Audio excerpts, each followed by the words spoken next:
Level 1. Rhythm. We up in here today. Yeah. Check it out now. Let me tell it, homie. Around my territory, listen to my true story, let me tell it, homie. This is how it pop off around my territory. Better show love, show never better back up off me. This is how it go down around my town. Defending my title, survival, defeat challengers. Check out how I made it from scratch, just call me crossfader. Wrote it down on paper, now haters can catch the gas vapor. Crossing state of federal flavor, we keep it several. Now wipe the sleep right out your eyes if your vision's blurry. We mainly ravage on savages who fly by night. With Alibaba notorious, you can call me Papa. The showstopper, hold it down like a shot blocker. So all my riders get up and do the gangster strut. You a dime chick with a big butt, now mix it up like mutts. Getting dirty in the desert, kid, and never lose my touch. When the pressure's on steel, guaranteed much. Strung out on you, believe in my heart every night and day. I'm strung out on you, I can hardly wait to see you again. You are correct.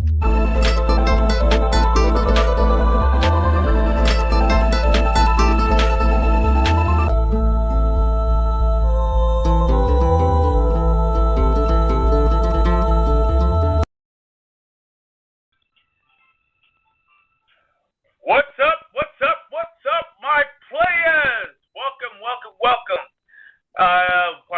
Happy Sunday to all of you players out there. First and foremost, let's talk about what you've been playing. What's everybody been playing lately? I haven't really played any games this weekend. I just been I was on the comic book hunt, and then I was doing some cleaning ups, and then I went to what I went to. Yeah, and then I was just last night I was watching I don't know if you guys, this movie might be a little too young for younger game players out there. I was yesterday was the 40th anniversary of No Retreat, No Surrender, so I was reliving that film. And let me tell you something. Jean-Claude Van Damme as a villain, come on, man. You can't really. He was. He was awesome. Let's just put it this. He was awesome. Oh yeah, he actually played a villain. It was funny. 10 years ago, I went to the 30th anniversary, the 30th anniversary screening of No Retreat, No Surrender, and I actually met Kurt McKinney, the main star of the film, who kicked Jean-Claude Van Damme's butt in the film. So he was a pretty chill guy, man. He was so awesome to meet. He told some funny stories on set and how he got the role. So good stuff though. Hope he's doing great. He kicked him over the top rope, dude. He kicked him over the top rope. Yo, it was a wheel kick and knocked his ass over the rope. Here's a funny thing. What Kurt said to me though. That scene when Jean-Claude Van Damme fell right out of the ring, and then he landed. Well, guess what happened? He actually landed the wrong way. He landed. Yeah, I saw it. Yeah, he landed. Yeah, I saw it. I was like, he got hurt, dude. He really got hurt. Oh yeah, he got hurt. I saw it. I was like, ooh, that was bad. Yeah, and it made the film. And they probably couldn't do it again. That's why. Dude, bro, they kept that.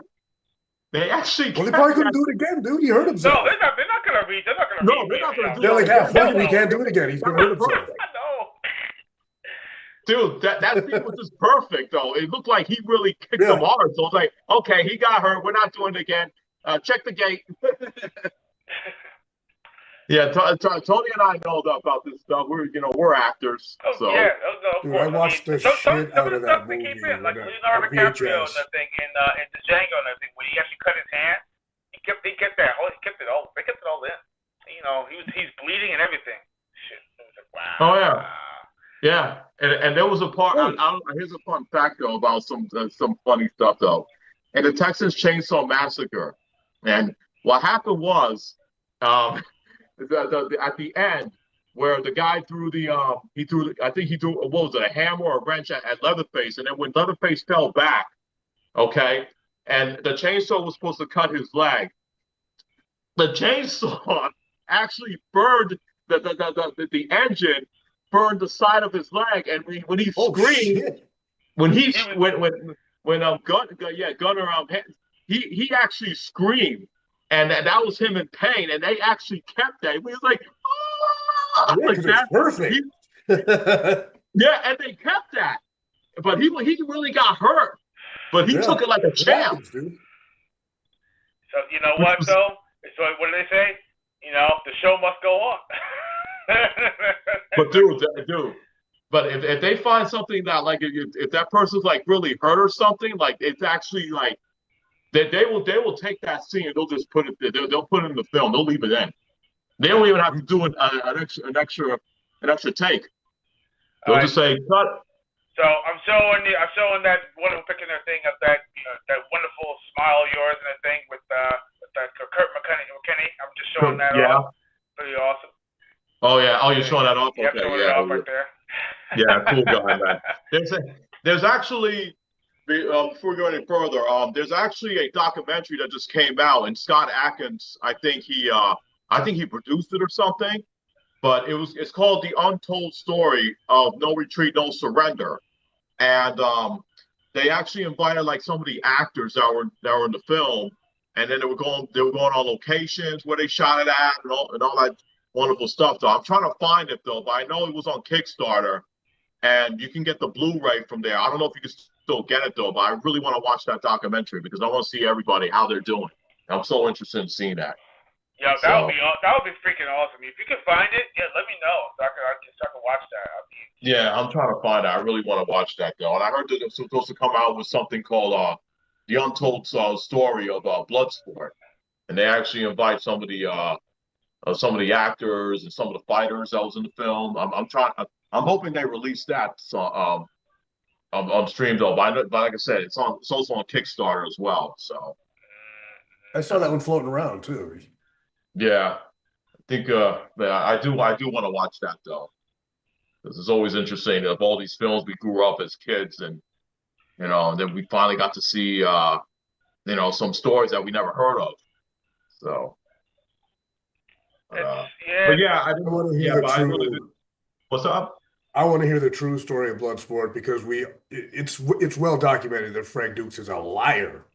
The real Frank Dukes is a liar. The movie was amazing. Oh yeah, it's a great movie. It's a classic. Yeah. It started Jean-Claude Van Damme's career. Yeah. It put him on the map. So, but yeah, totally. What you just said, Tony, I do want to know the whole story about what. Yeah, I want to know the real story. Yeah. And see what was if true. There is a real story, you know what I mean? Like, if it's just a documentary on how the movie was made and how they got the martial artists and the effort that went in there, I'm cool with watching that too. True. Because I think whole Frank Dukes, everyone pretty much knows already. Yeah, absolutely, definitely. But yeah, I just haven't really playing any games this weekend. I was just catching up with some like old films and stuff like that, and then plus I'm getting ready for tomorrow because I'm going to the advanced screening for Mortal Kombat 2. So. Oh yeah, guess what? You know what? If you come back excited, I'm gonna be even more excited for Wednesday. Trust me. Oh yeah. I'm definitely going on Wednesday for sure. More excited for Wednesday. I can't wait. Johnny's we're gonna have a hell of a good time. I believe so. And plus, my buddy of mine, he's already getting his cosplay ready though. I'm not gonna say who's gonna cosplay, so you're gonna have to see for yourself, Taurence, when you meet him. Yeah, so. I'm trying to get myself a new MK shirt missing. I saw one that I'm really interested in. Getting so. If you can get it before. I had the classic one. I had the classic MK one, the original MK symbol. But I want there's another one I really like, and I want to try to see if I can get my hands on. They might be they're probably going to give us some good free goodies and stuff like that. Especially this is the early fan screening though for Wednesday. Oh, but the swag! I'm down for the swag, man. I'm down for the swag. Yeah, we better get there early just in case because I know the people are going to be lining up to get those stuff though. But I'll let you know if I got anything for the advanced screening, and hopefully there'll be somebody from the film. I'll be there, but I'll definitely keep you guys posted if there's anything going on. But let me know after the show and everything. When we're gonna meet up and all that stuff. Absolutely. You're definitely gonna be in the know for sure. Excellent. But Tony, what about you? Anything going on? Any games or what's going on with you? Oh, like you guys just found out, we were talking about earlier, I was playing Dodonpachi or Dodonpak, however it's pronounced. It's Had a lot of fun with that. Dodon Pak. Yep. Yeah. Had a lot of fun with that over the weekend. And just before the show, a couple hours ago, I was hanging out playing Shadowrun. Mm-hmm. I'm getting my tactical chops back because wow, this one's tough. Dude, It's hard to figure out alley, because bro. it does not handhold. It does not handhold like today's RPGs. You gotta just figure that shit out. Of course not. Oh, yeah, you got to go on GameFAQs. Yeah, you got to go on GameFAQs, and then that's where you mostly get all your info and your tips and strategies. So right now I'm currently lost. I'm stuck. I don't know where the hell to go. So I'm probably gonna be doing that later. Yeah, that's your best bet. The discovery is actually what makes it fun because getting a map and the thing almost feels like cheating. Like I remember like in the original Legend of Zelda. The first one. Well, here's the thing. I wouldn't call. If I get stuck for an hour, man, I'm cheating. Oh, yeah, dude, listen. You're not really. You're not really cheating, though. I mean, you want to know where you want to go, though. I mean, if you're just going around, it's like having a chicken up your ass, and you don't know where to go. So you want to make. Like I mean, it's good. Like say, like if you're going and walking around, it's like 10 or 20 minutes, and you're getting lost and stuff like that. There's no shame of using it. Now, if you're doing it like walking through and say, okay, I got to go here. Okay, I'm gonna go here, and I'm go here, and just go from there. But hey, if you're just exploring, and if you want to like get through, and it's not like you're using a cheat code or anything, that so makes sense. Yeah, if you're using a game genie, then that's cheating. Oh my God, dude, we gotta talk about game genies for 1 second. Can it wreck your system? Actually, Someone tells me that thing can wreck your console. Actually, no. I mean, Really? I've been hearing some horror stories that because people were putting in weird codes because people like were trying to find codes to put into. Remember, you could break your system with the wrong code, dude. There was one that was it's almost like a game breaking one that actually bricked freaking Nintendo. I forgot which one it was, but there was a certain code that you used for a certain. I think it was not Mega Man. I forgot what game it was. I think it was Back Xanadu or one of those games. Oh wow! And someone put in a code that I think overclocked the console and probably burned something out. And it was crazy. Because remember you can make your characters faster and all that junk. And get into the lives and all that. Here's the thing. I never rented out the Game Genie. I remember I went to my friend's house and he rented it out and he used it on his system. I didn't use it on mine, thank goodness. But he actually rented it out, and then we were trying all these codes, and I was like, "Oh, this is pretty fun, though." But then at the end of the day, you say, "Okay, you sold through the game, though, everything through the game." But you know what? It didn't feel right. I said to myself, "You know what? I have to go back and I got to play this game without cheating, though." So, because remember what the guys from GamePro said. I think Brendan from GamePro said this, and when he reviewed the Game Genie, this is what he said. He said, Now, the Game Genie, it's all fun and all that you go through the game and stuff like that. But remember, you're cheating yourself out, though, and you're not really like being the game for yourself. So have some pride, play through the game. Fun. You can use the Game Genie, have fun, go through the game, so you can see through the game. But remember, you always got to challenge yourself. It's never fun when you cheat, though. So he tells you use it for fun, but don't use it to don't abuse it. In a way. That's true. I mean, yeah. So that was a good point that he said. I remember I was watching some old episodes of YouTube of GamePro, and then he was reviewing that. And I was like, yeah, he made some really good points on that. Like game cheating. Well, there's of course there's also some natural cheats too. There's the natural glitches inside the game. Like for instance, in Blaster Master, if you actually go against certain bosses, you could be able to place a bomb, press the start button, and just let it do its magic.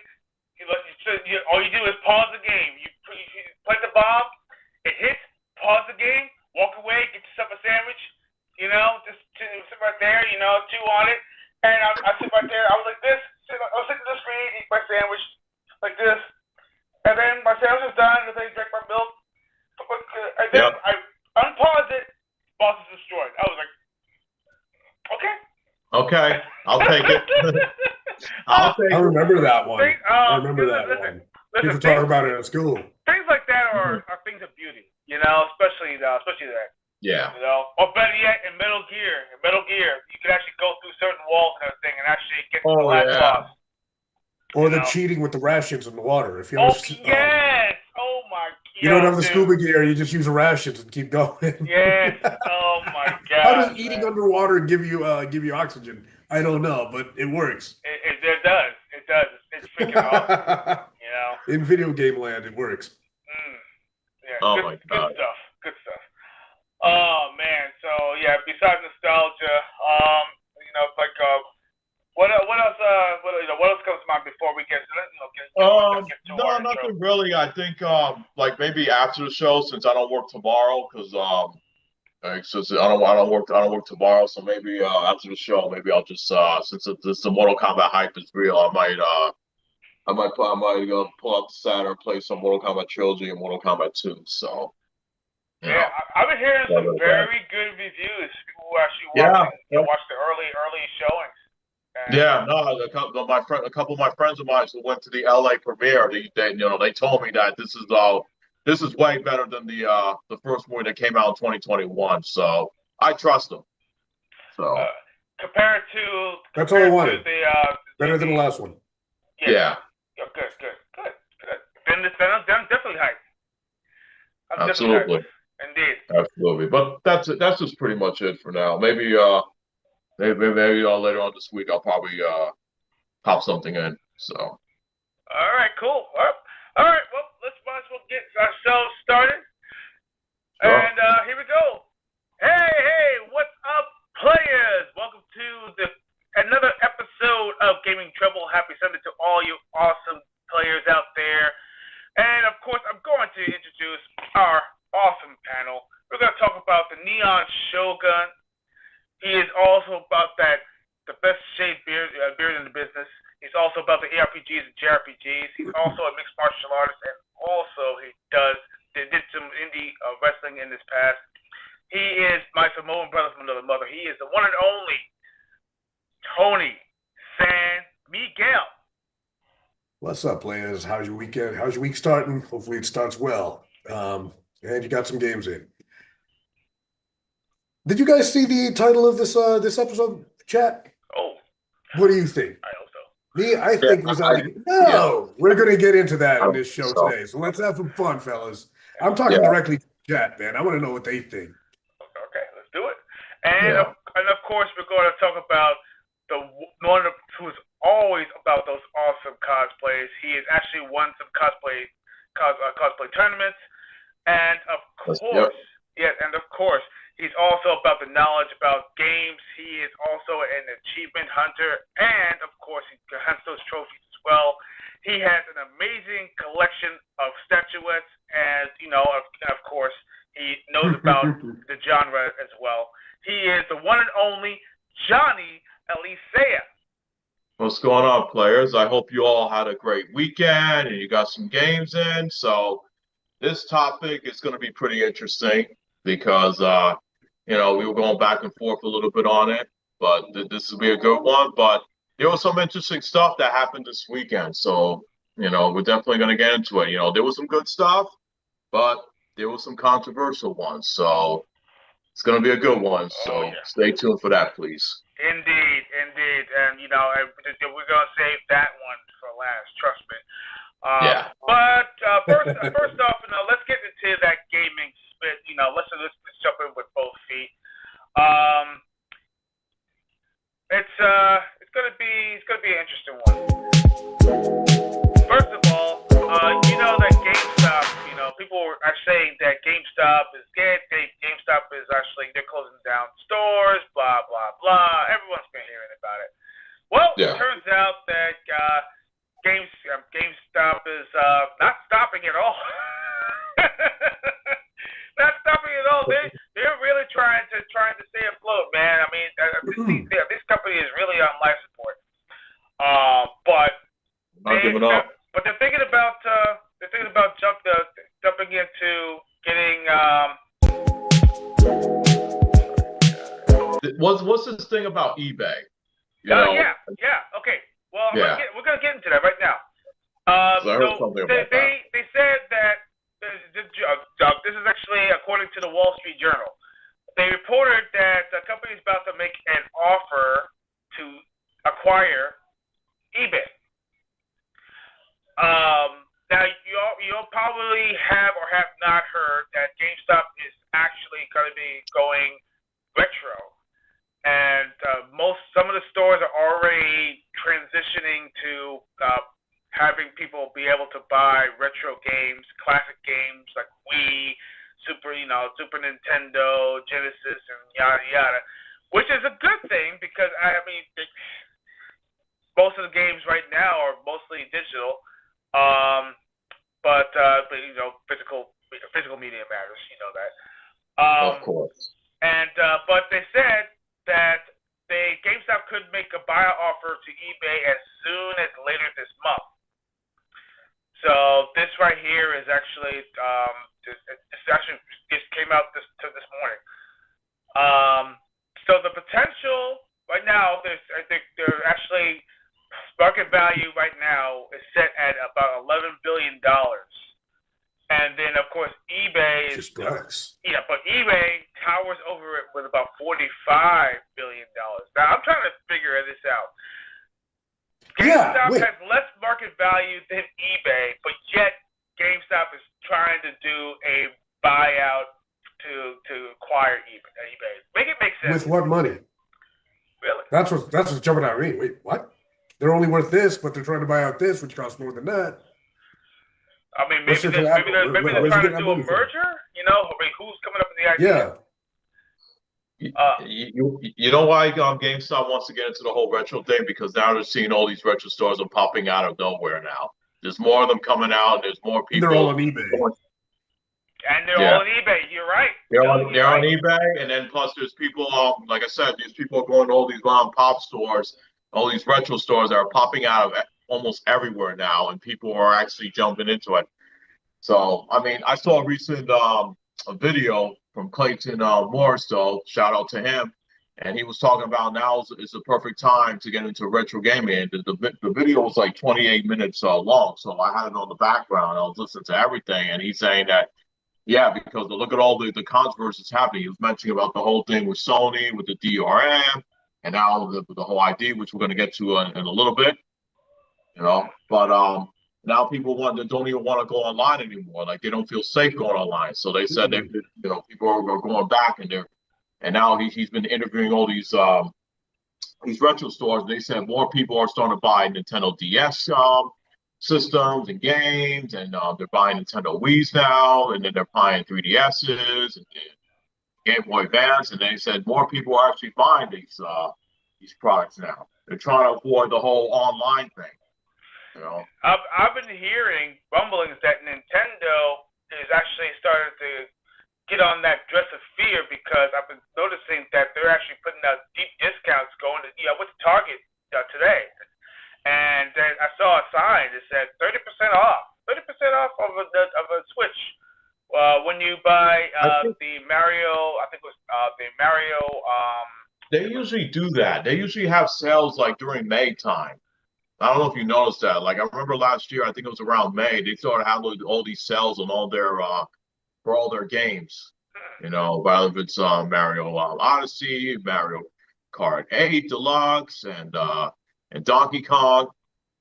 Donkey Kong Returns, and they usually do that around May time. The second fiscal part of the year. You know what? Yeah, that's good. That's good. I mean, if you want to get new players, I mean, listen, Microsoft, Xbox, take notes.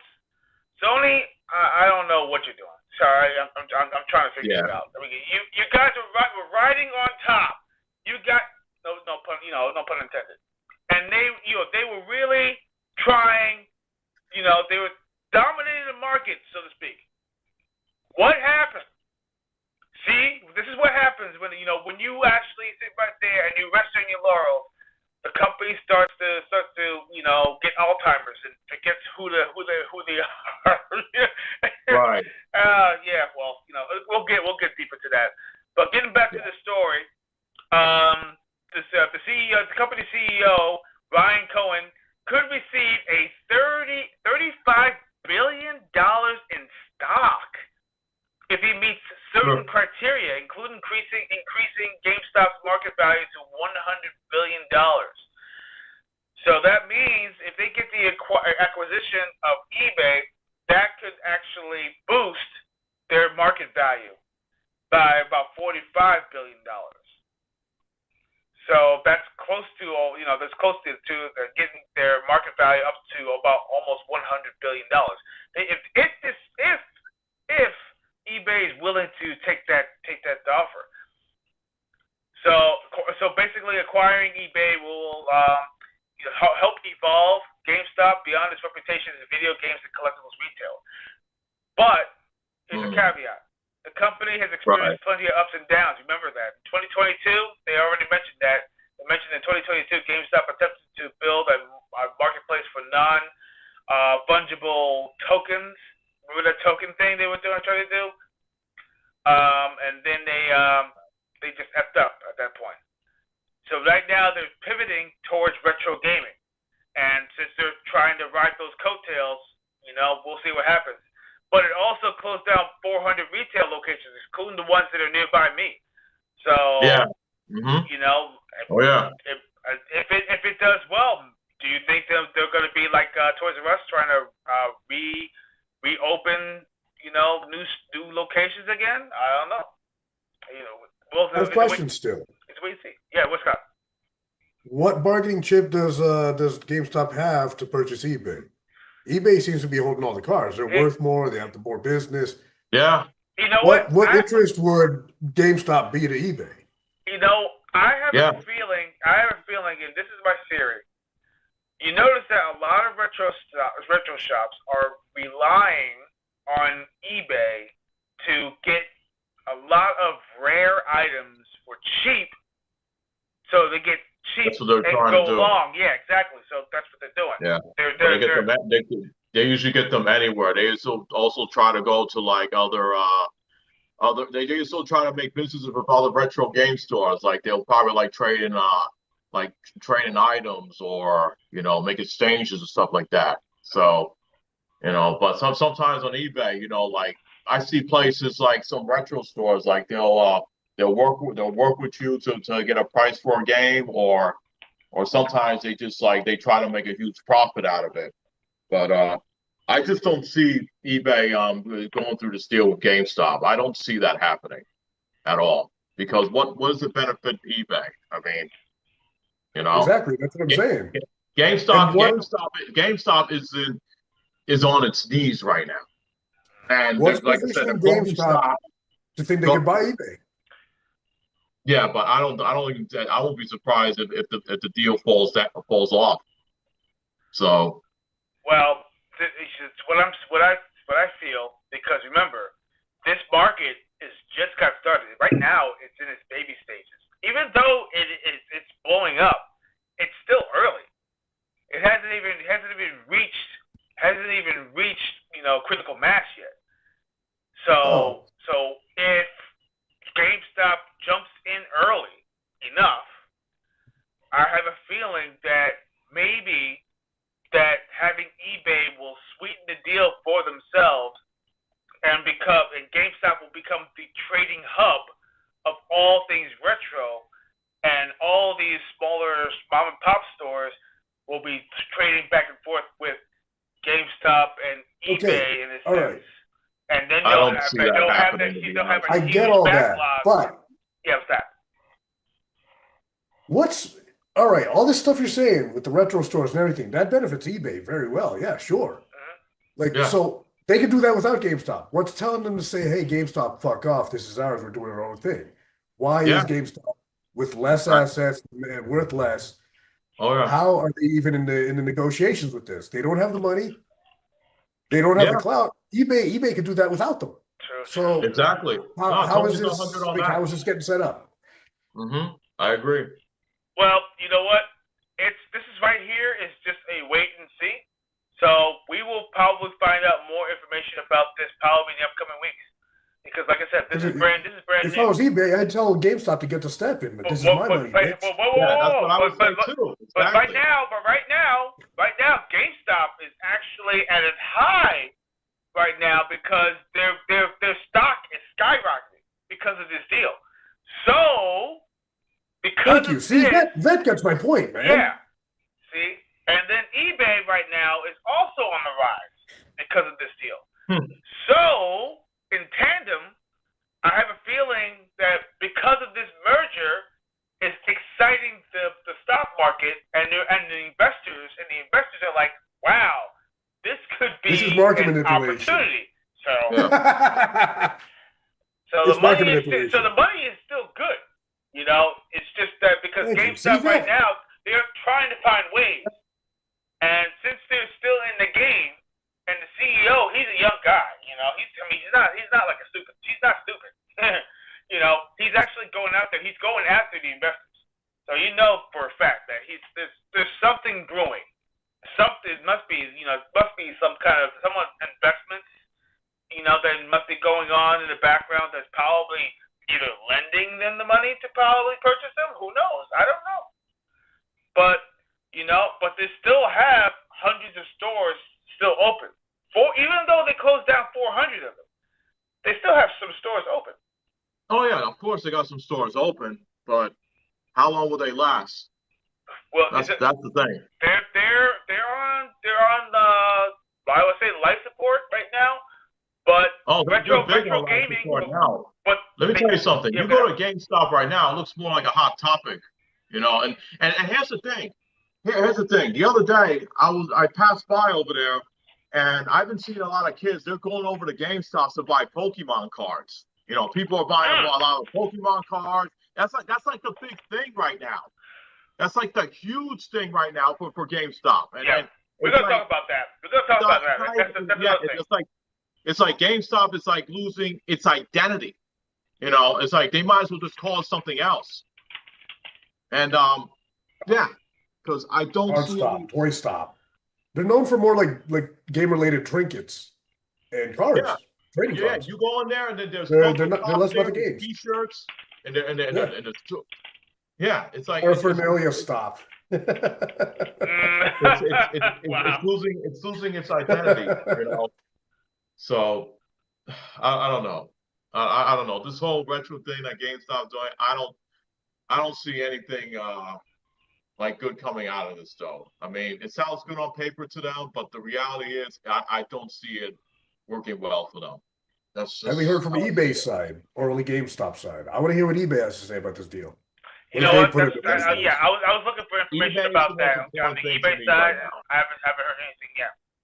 Because this deal sounds crazy to me. If I was eBay, I'd be like, "Who are you? What? Well, get out of here." What's this going to do for us? You know, I'd rather be working with the retro stores because there's more retro stores on the horizon.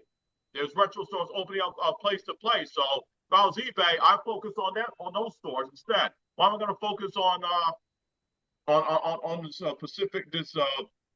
this store that's supposed to be GameStop and it's already losing its identity? Like they're more selling like Pokemon cards and Funko Pops and all this other stuff. You know? Yeah, you're right about that. I think that this is actually going to be it's going to be talked about for a little while until we find some other movement. You know, whether it goes north or south, we'll see. Speaking of which, let's move on to the next topic. There was the Evo Japan.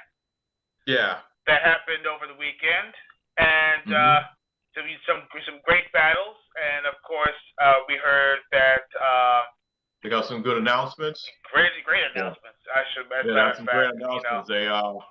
Let's start off the one that they announced on Friday when they announced they showed off Mr. Karate, and it's none other than Robert Garcia behind the mask. So everybody thought it was going to be Rio, but what gave it away is that he flipped the flipping the coin. That was a giveaway. That was a huge giveaway. It was super obvious to me. It was super obvious. That was like a super obvious giveaway. I've never seen something more less. It was really obvious. As soon as the point clip and he had his glove on, I was like, oh, come on. You couldn't make it more obvious. And a ponytail, too. And you see shots of the clothing, too. Come on. Yeah, the clothing, his gloves, especially his gloves. Yeah, his gloves and the ponytail. Yep. You saw the ponytail in the back. Yeah, from the single. Yeah. You're right. No, I mean, he looks a little older. He had a little bit of gray hair, though, a little bit. So. How come he's the only one that aged? Then as soon as he put out his kick, I was like, okay, that's it. Yeah. End of story. Well, he's the only one that aged. Well, here's the thing, though. We could actually finally have the fight between Ken Masters and Robert Garcia, because they're two rich boys. Oh, so there wow. you go. Yeah, that's right. I forgot about that. We can finally get that match, though. We haven't gotten in Capcom vs. K, so now we're getting it in City of the Wolves. So damn. That's a treat. It's going to be crazy, man. Yeah. So, I mean, they just showed a little teaser of him. They haven't shown any gameplay. They'll show his gameplay later on this month, and then they'll give us a release date, which is going to be this month, though. He'll be out by this month. So. Yeah, that's gonna be awesome. Yeah, and then also Marvel Tokon Fighting Souls. They announced that the whole Avengers team is going to be Captain America, Iron Man. They announced the two other characters are going to be on that team, which is the Hulk and Black Panther. But it's not T'Challa though; it's his sister. Shuri. That's going to be Black Panther. Now, there were some people that liked it. There were some people it should have been T'Challa, but. It is what it is. So now they just got to announce the other team members for Ghost Rider's team and Doctor Doom's team. So, but wow. Yeah, so the Avengers team, there you go. It's Captain America, Iron Man, Hulk, and Black Panther. So because they're going by teams though. I don't know if you saw the other teams that they had already. So. Yep. They look. Listen, people went wild when they saw Savage Hulk. When they saw Yeah, it's a Savage version of it. Savage version of Hulk, man. People were going ape shit. It was crazy. So I mean, the characters look pretty damn decent, especially how they were doing that. I was wow. So. Yeah, dude, I love the throw that he does when he keeps slamming them on the ground. That was a throw. That was a reference to the first Avengers movie when Hulk grabbed Loki, he kept slamming him around. Puny God. That was great. Puny God, yeah. That was great. That was great. And then what else though? Oh yeah, they showed some gameplay trail and they got a release date for Kuni Butsu and Tekken 8. And then they revealed, I mean, she looks pretty good. I do love her rage art move, though. It was pretty neat. And at the end of it, if you saw, I thought they were going to reveal the last character, but they didn't, though. They said they're going to reveal that combo breaker, which is during Memorial Weekend. They're going to reveal the last character. I'm looking forward to the I like that. Even though we had departure of they are still going strong with the characters and the new reveals and everything. It's right. It looks good, I mean, it still looks good. I mean, some people are still on the fence about it because remember the Tekken community. I mean, even though there's a very strong community in the FGC. Yeah. It's just it's not as strong as it used to be. It's not as big as it used to be. Street Fighter 6 took that crown. I'm still here, gents. Just taking the dog, yeah. No problem. It's all right. But Street Fighter 6 pretty much took that crown. But now it turns out that Fatal Fury, City of the Wolves, is about to take Street Fighter 6's crown because that right there is becoming huge. Oh yeah, but what's crazy? Street Fighter 6 has the largest entries for Evo Japan, though. So I can't wait to see the entries for Evo USA coming up at the end of June. So I guarantee you, Street Fighter 6 is going to have the largest entries. It's gonna have the largest entries for way longer than Tekken 8. I guarantee you. Because there's some people that are not happy with Tekken 8 right now. Well, that's the thing. That's what I'm saying because some of the biggest Tekken players, some of them actually kind of just fell off. They said, you know, this is not Yeah. the Tekken that I grew up with. It's not the Tekken that I actually know and love. Joy. You Yeah. know, the joy is not there. Yeah, exactly. You know. Yeah. I'll tell you something. What's crazy though. I mean, I've seen a lot of people complain about Tekken 8 though, and there's this one guy. He'll remain anonymous. He's always telling me he's a huge Tekken player and he loves Tekken. But the thing is, he complains about Tekken 8 though, and I tell him, dude, if you're not enjoying Tekken 8, go play something else. He said, oh well, I love Tekken so much though, so I gotta get with it. I said, dude, did you try playing Fatal Fury City of the Wolves? I mean, come on. He's also a cosplayer as well though. He's always cosplaying as Terry. I was like, dude, did you try City of the Wolves yet? He said, oh no, I haven't tried that game. So why don't you try that game then? Why are you playing something that you don't like? I don't get people that plays games that they're not enjoying. Let's take me for example. Crazy. I love Mortal Kombat. But I did not like Mortal Kombat 1 at all. I just didn't like it. So why, I stopped playing the game. And so did Tony. Tony's a Mortal Kombat fanatic, and he didn't like Mortal I got Kombat bored. 1. He stopped playing it. I got bored. Yeah, he got bored of it. So why am I going to keep playing a game that I'm not enjoying? I just don't get it. I don't know if you can answer this though. It's just kind of confusing to me. Like, why would you play something that you don't enjoy? Yeah, It's like cutting yourself, dude. Fighter's pride. It's fighter's pride. You know, basically, it's something that you grew up with. I don't know. It's cutting yourself, dude. It's first. I just don't understand that. Where's the pride in that? Exactly. I did something I hate. Wow, I feel accomplished. Great about it. It doesn't make sense. I guess I don't know. It's a mystery. It really is. Sometimes, it's almost like human nature. Human nature is dangerous. Humans are crazy. We are. Why? Yeah, what do you say? We're all fucking human crazy. beings are disgusting. But it's true. Yeah, sometimes you just can't tell. Like, sometimes it's not even worth like figuring it out though. You just look at it and say, okay, I don't get why you're doing this though. But you know what?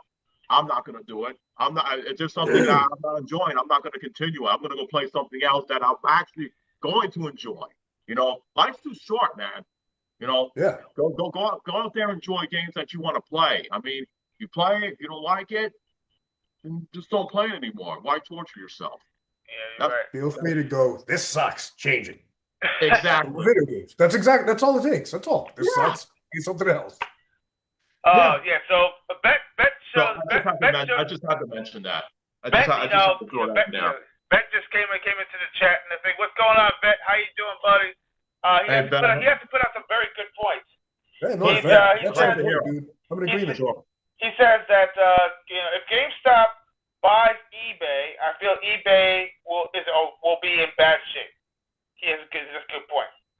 That will allow them to manipulate the market, and many others will leave the platform. Oh, yeah, that's another thing. Yeah. See?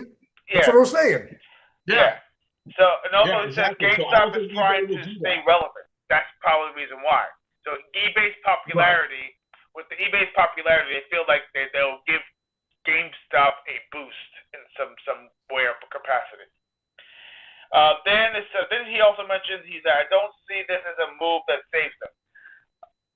Okay, you know what? I mean, but you know what? How investors are weird. Investors are very, very weird and fickle when it comes to their money. When they see opportunity, they jump at the opportunity, whether it's good or bad. But when they see something that actually, because remember, you gotta follow the market. You always gotta follow the market. The market tells exactly where their dollars lie, and which kind of sucks because really it should be about the players' dollars and also the consumer as well that keeps them afloat, not the investors. But but then again, there's a lot of caveats to it, because if the money doesn't go in, the money's got to come from somewhere. The investors are the ones that gives it to them. So they invest billions of dollars, and they say, hey, okay, good, you know, you want to do this, you want to go for this acquisition, no problem, we will lend you the XYZ because we're going to see the return on investment. But right now, judging by people's skepticism, it's a wait and see. It's always a wait and see. Mm-hmm. Let's see. Oh, yeah. He also says, let's see, you were going back and forth. Okay, I see a lot of back and forth here. Okay. Going back. I'm just backtracking a little bit and seeing because a lot of back and forth here. Okay. GameStop can't afford to do anything. GameStop has 368 million in Bitcoin holdings. That's probably but it's still that's 368 million, not billion. Okay. So that's not even a billion, dude. I still don't know how they got so they got 9 billion in cash, about 368 million in Bitcoin holdings. Maybe some convertible debt, about 4 billion, about. Most likely. Yeah. I'm trying to figure out how the cash pile grew. Like how they get the money to be able to offer this deal. There must be some investors out there, maybe overseas. Who knows? I mean, think about this. People don't understand that most companies right now. We talk about Saudi Arabia, which actually right now is a huge player when it comes to the digital entertainment market. They are investing billions, hundreds of billions of dollars. And think about it. They have stake in Ubisoft. They have stake in a lot of companies. SNK. Yeah. Why do you think SNK right now is getting all this? Look at all the publicity they had last year when City of the Wolves was coming out. They had big advertising all over Times Square in New York City. They even had big advertisings during WrestleMania. Okay, they had their logo in the ring. I never thought we would see that. So and look at the City of Wolves. It's like spreading all over. You see it everywhere. Yep. And you don't see that often with SNK games at all. So, yeah. So if you think about it, GameStop right now, do you think that Saudi Arabia and everything is not looking at them too? Who knows what's going on? Yeah. So I mean, I know a lot of players don't like it though, because I know that there's a couple of people I spoke to, that are SNK fanatics. They don't like the fact that SNK is working deals with Saudi Arabia because of the whole. I don't want to get into that though, but you guys know the drill. Yeah, we know the drill. Exactly. Yeah, we can go deep into that, but that rabbit hole is huge. It's very, very big. It's big, man. Yeah. I'm not following Mark that. I'm not following that white rabbit. In the chat. Yeah. So, Mark Vet's prediction in the chat. Mark it. Oh, okay. Yeah, definitely. I think I think he made a decent prediction there. That might be what's going to happen. Mm-hmm. Yo, wow. Damn. Yeah, you're right. Shit. You know what? That's the most ultimate point right there. GameStop will end up buying eBay, make GameStop eBay stores. Eventually, GameStop,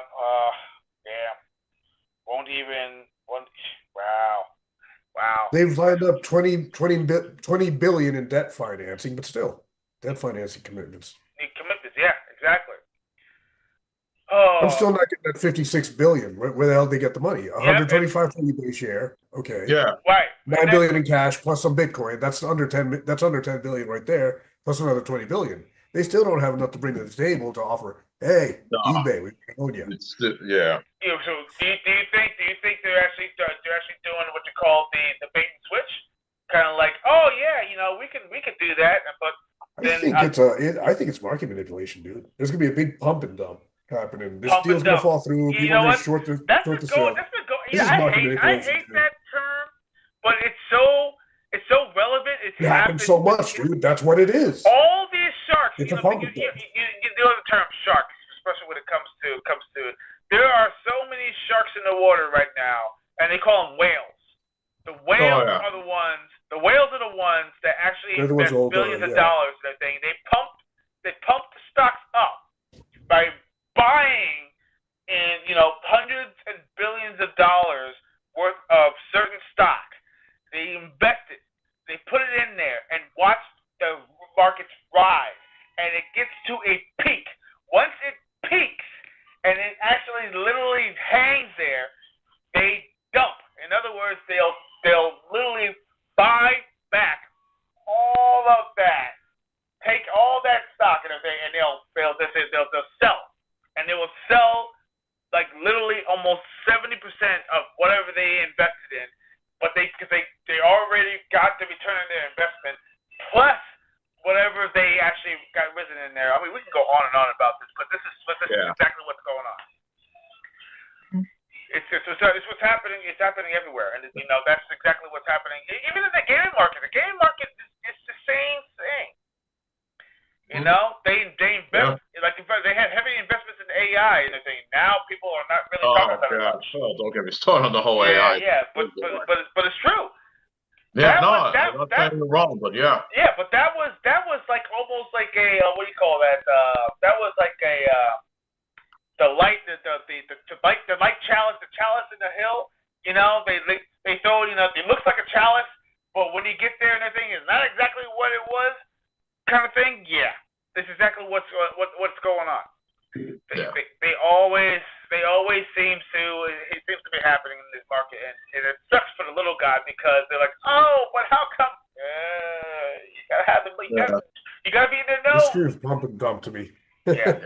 But anyway, anything else besides that? Oh yeah. Let's go on to the next one. Last thing before we go before we wrap up the Evo Japan thing. King of Fighters 15. They're actually getting a new update. They're going to be doing some changes with their characters. So a balance update. I think there's a balance update. And they're going to change some characters. So like some characters are going to get buffed, some characters are going to get nerfed. So it'll be interesting to see what they do with this though, because I think KOF 15 is already done with their DLC and stuff like that, but they still want to keep this game going though, which I think is smart. I think it's a good thing that they're doing this though, to keep people to keep playing this game, because this KOF 15 is still playing to this day. Keep it relevant. That's what it is. Exactly. We gotta keep it relevant, and and that's the best way to do it. Balancing the game, fixing all the basically some characters need a little bit of a lift. Either adding a new move or probably helping with the hitbox. Yeah, because some hitboxes and things suck. Yeah, some hitboxes or doing some combinations with your attacks though, like you could cancel into this move, stuff like that. All the good stuff. Yeah, exactly. And less combo drops, more just more whips and everything. Resets are better. It's all that stuff. So it's actually something to look forward to. I can't wait. Yeah, absolutely. So, but yeah, I think that's it for Evo Japan though. So, should we go into the? Let's we have to get into happening in the UK. Yeah, we gotta get into this. I mean, this is something. Yeah. This is gonna be a long-winded conversation, I think, before we go into a commercial break. So, but let's really get into it. Just dive deep into this one because sure. I'm not happy. I'm not happy about this. I'm not happy either, especially as they. So, and I really want a good deep conversation about this. Sure. Chat, please give us your thoughts though. We want to hear from you guys as well. Absolutely. All right, so let's talk about it. I'll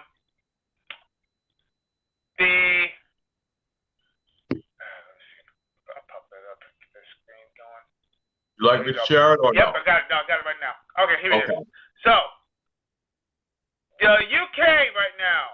The UK, they're heavy into facial recognition. They want to make sure that you are you and you are the appropriate age to be able to play certain things or watch certain things. In other words, your freedom is going to be pretty much taken away. And now it's entering the video game field and thing through PlayStation 5, which is actually right now the most popular console in the region.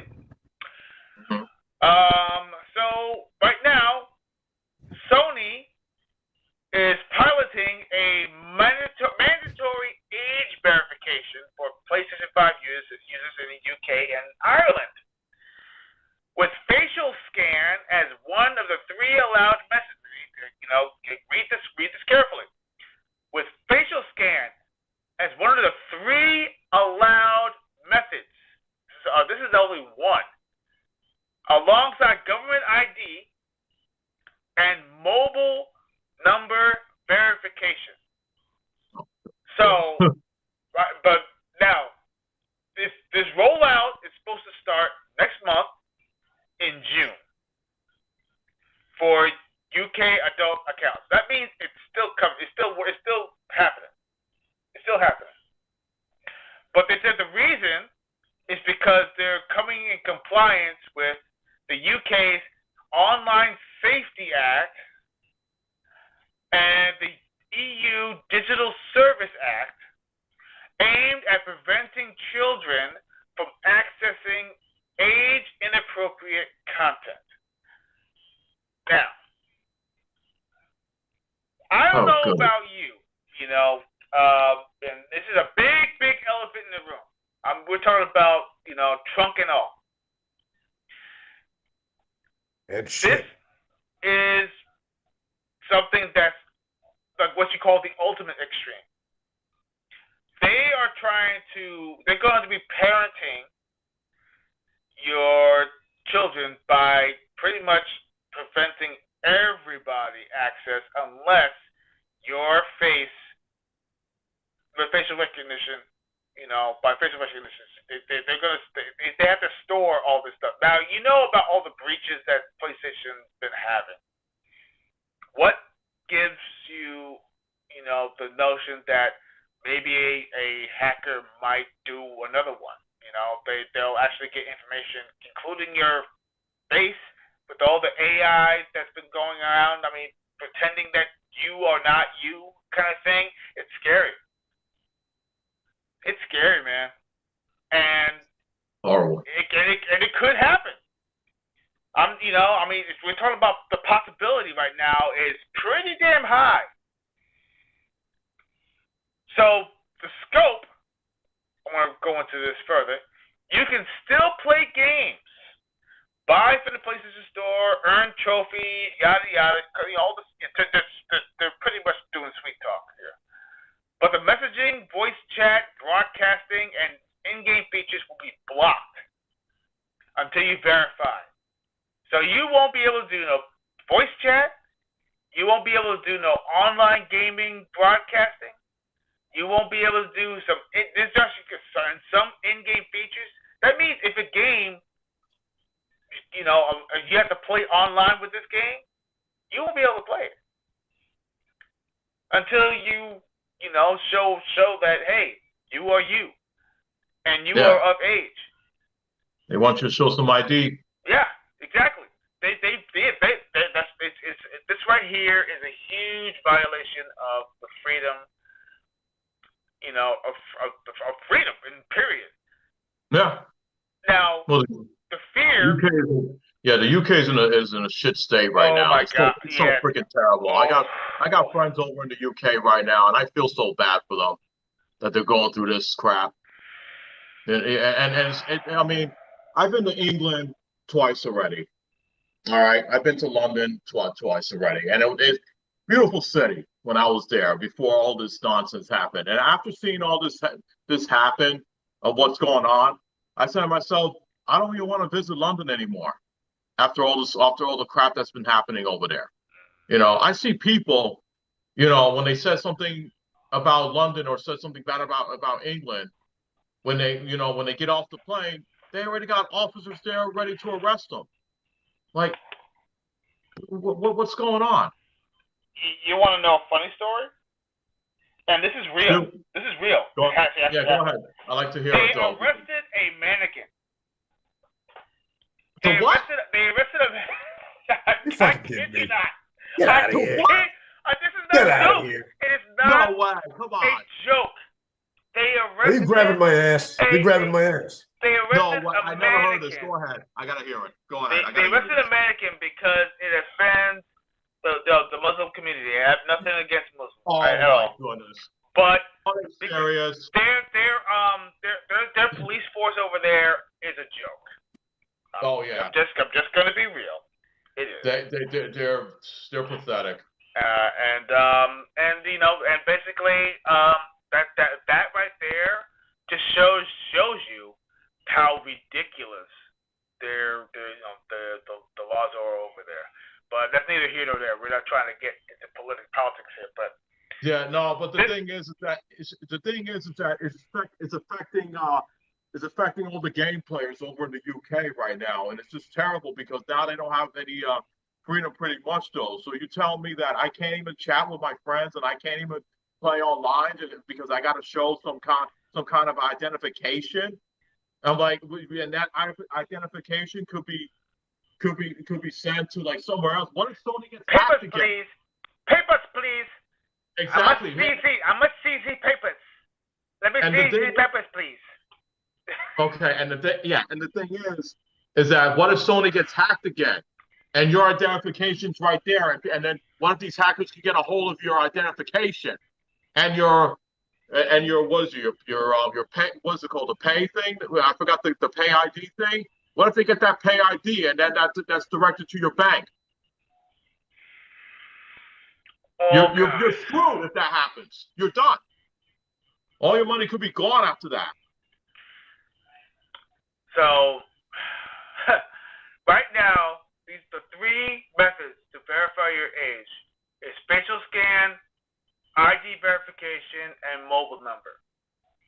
So you have to use one or maybe even two, because remember those two-step verification, most likely they're going to have that also. Oh, yeah. And of course, Sony uses Yoti, a secure age verification service provider.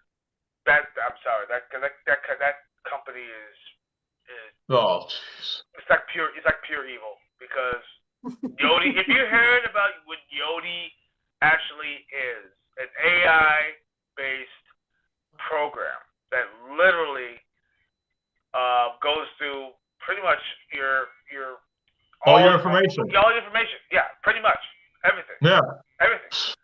No, if someone hacks Yoti. Oh, you're done. You're screwed. And that's what people are afraid of. People are afraid that one of these days, So if you deal with Sony products and games and what have you, and you just so happen to have the information on there, and you're just kind of nonchalant. I mean, yeah, granted, people will say, "Oh, but I have VPN." But look, VPN can't save you from this, bro. That's not going to help you. That's not going to help you, man. Mm-hmm. VPN does protect you a little bit, but it won't protect your direct identification. It does not. No. So yeah. I already seen people online. I saw a tweet from this Rebecca person saying that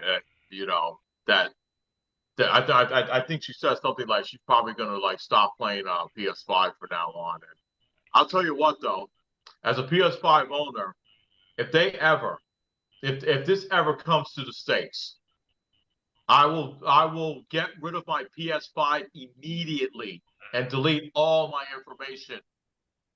All right, and I won't even touch that system anymore. I don't care if I'm gonna miss out on the Wolverine game, and I don't care if I'm gonna miss out on Marvel Tokon Fighting Souls and all these other PS5 exclusives though, because it's not worth it. I'm not gonna send these people my government ID and all my anything that's connected to my bank. Absolutely not. Unbelievable.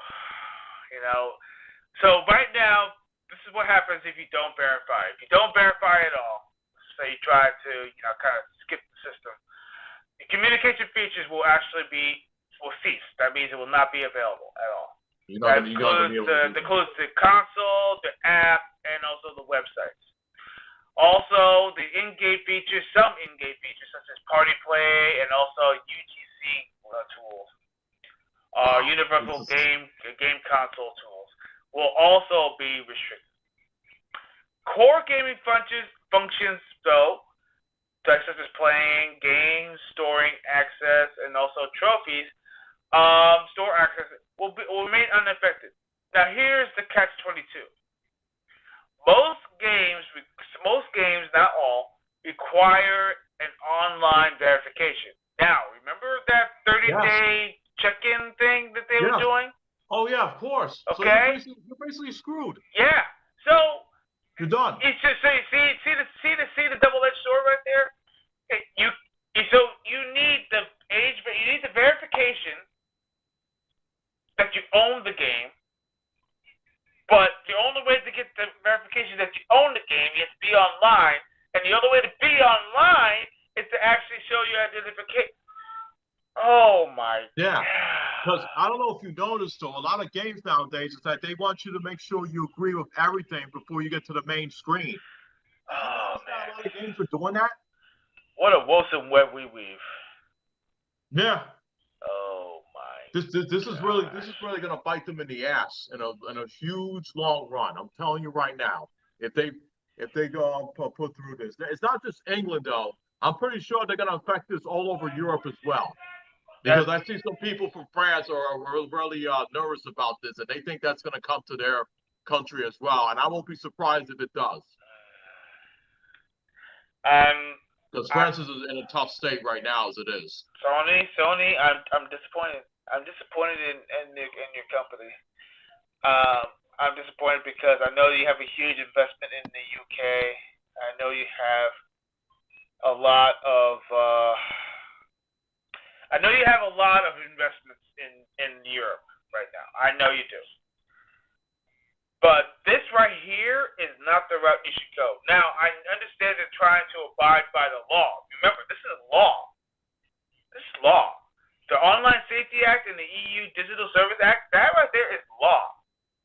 That means that means all digital, everything. It's not just Sony. We're talking about across the board. Fuck that. A bunch of bullshit. So now Sony's affected because of this, the Yodi and all that stuff. They have to use it now. And this thing is a disservice to what? Okay, in comparison's sake, the USA and their thing is pretty much like I would say number one, maybe number two when it comes to consumer brands, right? UK right now is considered number one.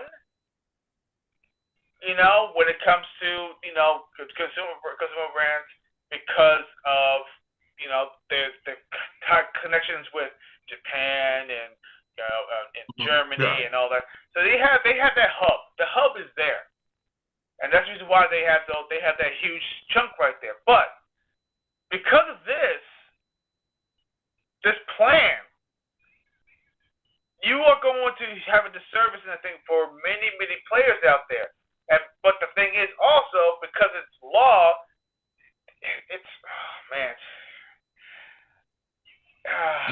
It's awful. It's just terrible, and I cannot believe that this is actually this is happening. Okay, so let's get into the issues. Yeah, we gotta get into the issues. Let's get into the issues because this is actually relevant. Just exactly what we're talking about. And then we're gonna move on. Technical problems. This is some of the issues of concerns. Technical problems. Some users report repeated server errors and also long verification times. That means it ain't a short period thing. They have to verify fully that you are who you are at the age that you are. So that just screams going through your history, man. That just screams. You know what it is? They say this is for your protection. That's bullshit. They just want to always for protection. They're so full of shit. Yeah. Exactly. It's not for protection. Oh, this is raging, man. Yeah. Data storage. It's all about data storage. Data storage and having control of what you do. Players. That's what. Players. I implore you. I'm biting my tongue. Okay. Holy shit. I implore you to protect your information, man. Protect your information at all costs. It's not worth it. It really isn't. Because listen, data breaches happen daily. Daily. This is not some kind of thing that's a one and done.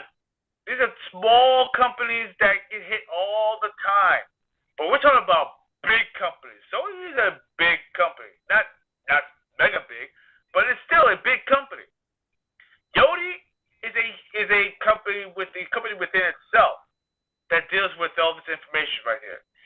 The policy worries is actually what concerns me the most. There's concerns over biometric data handling. Now, let me try to explain. Let me explain what biometric data handling is, because I'm actually going to click on this. All right. Now, biometric data processing involves capturing, processing, storing, and comparing unique biological or behavioral traits to verify or identify individuals. This is an AI-based system that has been, I would say, somewhat perfected, but it's been going on for pretty much a decade behind closed doors. Right now, since its inception, it's been secretly snuck in, almost backdoor, if you will, to a lot of programs out there. So facial identification that you use on your Apple products, hello. Yep. This is real. It's real. Yeah. And they store this information. So if one intelligent hacker out there decides to say, hey, I feel like chicken tonight. They'll go over there and they'll actually finagle stuff. They'll go into the system, use the backdoor program, whatever they have, and steal this information and sell it. And you understand? They're rotten. They're rotten. It's fucking dangerous, man. They sell this information to the black market. Okay? Yeah. And they use your identification and everything, and it just listen. I don't dabble in the dark web and everything. A lot of people don't because it's very dangerous. But hell no, you're gonna end up in kid porn in your compuder, man, and get you locked up just by the phone on there. I will never go on that thing. It's real, man.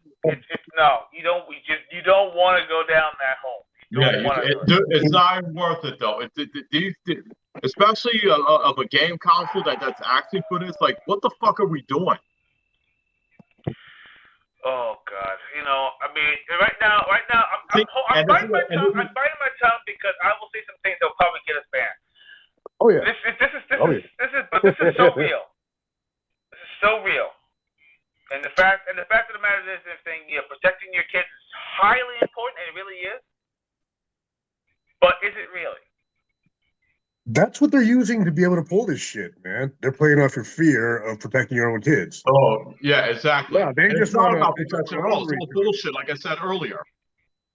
Yeah. They always come in with some bullshit saying they're trying to protect you. Johnny, you nailed it too. Exactly. Mm-hmm. Yeah. So they're scaring you into believing that so that they can do whatever they want to your shit. Okay. All right. Exactly, Tony. Eat my balls. Eat my balls. Yeah, exactly. See, this is a reason why people are going back to old retro games, because they don't want to deal with online shit anymore. Like I said earlier, this is why a lot of these retro game stores are opening, and a lot of people are going back to retro games because they don't want to deal with this online bullshit anymore. And if people wants to go back, a lot of people are going to be going back to their backlog of games so they can be safe. And that's the best way to do it. The Neo Geo sounds very good right now. Oh, dude, I'm saving my money for that shit. I'm saving my money. I want to try to get that the white console, the anniversary one that comes with Metal Slug. I want that one. I'm gonna try to save money. Now let's get excited. That looks sexy. That looks sexy, man. Exactly. It's beautiful. But yeah. And I said this before, and I'll say it again. If they bring this shit here to the United States, bye-bye PlayStation 5. You're out the door. Oh man. Gone. That's it. So right now, Yeah, I'm off the market if that happens. I'm not buying one now. No, forget it. It's terrible. The only Sony product I'm going to stick with is my PS2 that could play all my PS1 games, the PlayStation Vita, and the PSP that I have. That's it. I got a PC in my arcade cabinet. I'm good. Oh, you're good to go. Yeah, I'm I good. got classic I will games. I never got run out classic of games things at to the play. wazoo, man. I'm good. Yeah, me too. I got a huge backlog of games right now. I got my We Saturn survived the games. crash in the 80s. We'll survive it now. Indeed. Dude, I got my Saturn games. I got my Dreamcast games. I'm good. Like I said, if I have to shop, if the only game store I have to go to is to shop for retro games for the rest of my life, I'll be gladly to do that. Okay, so Beck just said this in a thing, and you know what? That's my huge fear. It's saying in the U.S., all operating systems are becoming required to have an age verification system. Yes. Which is going to happen. Yes, that's true. We will have to verify who we are to access all online content. And then, even worse, and if the UK adopts this, it will end up mandatory for us. That's the scary shit right there. That's what I was saying. You know, the UK adopts this, and it becomes mandatory. This will trickle down to the rest of Europe. and and us. Yeah, and that's why the the US. people in France are scared right now. And you know what? It's almost to the point that they wear. Now, what makes you think that this is only step one? This is only step one. This is only step one. If they go to step two, and I'm afraid that it's going to happen. If you watch any of those movies or videos and stuff like that, where you won't be able to spend a dime on anything until you verify who you are, your credit cards, your identification. Better yet, anything else, or better yet, even taking a freaking flight will be blocked. They said, oh, no. You can't go there. That's scary too, because people have to get their new identification cards and stuff like that. You know the new card identification card. You can't really travel anywhere unless you get those cards updated. But here's the catch-22. It tracks you. That card is tracked. That means wherever you go, they got you on radar. They got you on radar. And oh man, it just feels post-apocalyptic already. It really does. I got a crazy theory right now. Your control of the human being will be no more. You'll be controlled by the higher ups, the higher powers, and I can go on and on about that. I'd rather be dead. I'd rather be dead. I swear to God, man. Oh God. I don't want to do that. I got a crazy theory about that, man. If you think about it. Yeah. Go Right. ahead. Yeah, go ahead. How did they plan the American Revolution? Bars where they couldn't be observed. What if people were using the CIA or whatever? They noticed people were talking through video games, through PlayStation chats, trying to plan shit, and that's why they're pulling this shit to surveil us, while saying they're trying to protect our children. No, that's who they're looking for. And that's pretty much it in a nutshell. Yeah. Disgusting. Yep. It's gross either way. They shouldn't be overreaching and spying like that on us anyway. It's awful. What? We just want to play video games. Leave us alone. Yes. Fuck off. Thank you. My hobbies is starting to become it's you know what? It's a sad state of affairs, and it's real. I would just say, as players, be aware. Viva la nation. So we got, so we have to really start to, fight back with, every fiber in your being, because it's just wow. Protect yourselves. Yeah. Every time. You mess with my video games, you're gonna see a real Super Saiyan. Oh wait. Leave my wait, video wait, games wait, alone. Wait. Ben just said this, and you know what? I'm okay. You know what? No, that's smart. I want to hear what he has to say. He said, Yeah, I he just makes a looked good it up. point. He said, I just looked it up. June 2026, which is actually literally next month. Next month. Age verification will be activated not only in the UK but Europe and US markets. Okay, you know, I'm done. I am done. Yeah. PlayStation, John. Yeah. If I see that on my PS5, it's out. I'm getting rid John, of you it. gotta stream it. You gotta stream it, dude. Oh, I'm gonna stream it. I'm gonna sell it. Yeah, I'll say, okay, here I am, my PS5. I'm gonna sell it to this gentleman. He's gonna give me at least like $400 for it. All right, here you go. And here's some games. Enjoy. So enjoy giving your identifications and putting all your information out there. You know what? Wow, so they are bringing that shit here. Wow. Yeah. Okay. Well, I'm off the market. If that's true, I'm off the market. if that's true, what Ben said, like I said, PS5 is out the door. I'm done. I am done. You know what? Online sounded so good. It really did. Now, I feel like maybe I just have to be off the grid. We're gonna have to go. This is why we can't have nice things. This is why we can't have nice things. I'm gonna go back to the freaking CBT radios and the CBC radio. Torrence. Remember them chirp phones back in the day? Remember them chirp phones? Yes. We're gonna be testing. We're gonna be going chirp was good. Chirp. Exactly. Yeah, I miss those. I miss those. Them chips are kind of fun though, man. They probably and get ham walkie-talkie. radios. Remember the ham radios and everything? Next cell.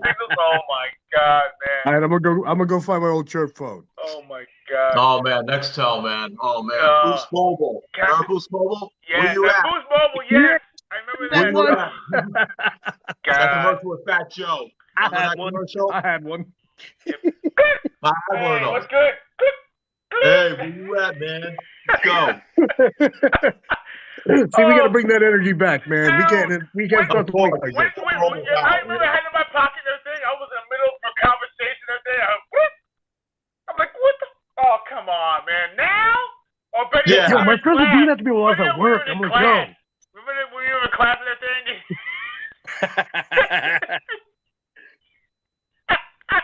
Oh man, dude, my teacher got so pissed off. Turn it off. I'm like, dude, I had to when I was working at the hospital, I had to make sure I put that shit on volume because they don't want to hear that thing. They don't want to hear that beep. Oh God. I had to put that on vibrate, and I had to go walk out. Oh God, California, Texas, New York, and others have already passed the laws for. Okay, you know what? Then we got. Oh God! Well, of course, California's gonna pass it. Well, California will be the first one. California was probably the first one in line. I mean, come on. Of course they are. I'm sorry. No offense to the Californians that are watching us. You know. Listen, I got friends in California. Okay, but I'm sorry, but your state is shit. I hate to say it. It's so bad, and I'm so glad I didn't stay over there. Bro, their state's beautiful. It's their fucking leadership that's shit. Exactly. California's pretty, man. I love this country. This country is beautiful. But there's some places in California, but San Francisco, man. Oh, good Lord. I saw some videos the other day where it looks like Raccoon City. Oh God! Did you see it? Did you see the people and everything literally like leaning backwards and everything, almost like they were like they're zombies. We got those down here in Philly, yo. We got those down here in Philly. I'm like 50 miles away from Philly, man. You can see them down there. Oh my God, that's scary. Resident Evil. I think I'm 50 miles from New York City. I'm 50 miles from Philly. I can see these crazies in both cities if I felt like it. Oh my God. Wow. He's like, he says, y'all get on CB radios. Let me know what time it's out. Dude, you will be the first one to know, bro. I want to play with those, dude. I'm down. Yo, we should do a CB radio thing just for the fun of it, man. I'm down. We should. Yo, chat, let me know. If you want to do this shit for fun, man, I'm all in. Yeah, we'll see what we can do. Absolutely. I think I saw a couple on freaking on Amazon and eBay too. You know, you can get yourself a nice CB radio. Get yourself, but let me know what channel you're on. CB podcast. Nobody does that shit. Let's do it, dude. Yo, that'll be ill. That'll be a nice little Patreon thing. Get on our Patreon thing. We jump on the CBs. Absolutely, that'd be amazing. Yeah, buddy. What's another frequencies over there? Indeed. Oh my gosh. But anyway, guys. Are we putting this topic of close though? Even though. Yes. Yeah, let's end on a high note, dude. Let's talk about the fun shit. Yes. In closing, please, protect your information. Protect yourselves. Don't get caught up in this thing thinking it's okay. It's not worth it. Okay. Not by a long shot. It's not worth it. Not by a long shot. Just get offline. Just stay offline. Don't even bother going online anymore. Like I said, if you have to play games, listen, there's tons of games, great games out there that you could play that you don't even need online anymore. So just do yourselves that favor if you can. Please. It's kind of ironic in that thing because when we get to a commercial break, and I think it's going to be a nice familiar one, and I think that you actually. Yeah. All right, guys. But anyway, we're going into our commercial break, and we'll be back in about 10 minutes. Don't go away. We'll be right back. I need to do push-ups, man, because that energy is like just. Oh yeah. All right. 10 minutes. 10 minutes, guys. We'll be back. All right. Thank you for your time to do push-ups. Gaming Trouble will return after this commercial break. It's evening in America, and across this great land, young men and women are coming together through the power of the internet with one common goal: to whoop each other's booties. Sega Dreamcast games are now online, unleashing the ultimate horror, your fellow Americans. Jack into SegaNet through your Dreamcast console and join your countrymen in the virtual arena. Play NFL 2K1 and cream for meatheads you've never even met.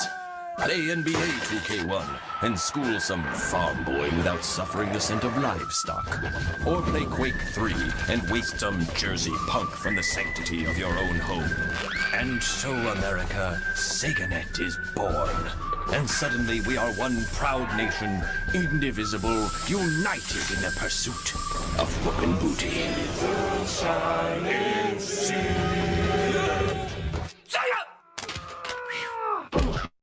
Rio, you're not working out because the King of Fighters is going 3D with maximum impact, are you?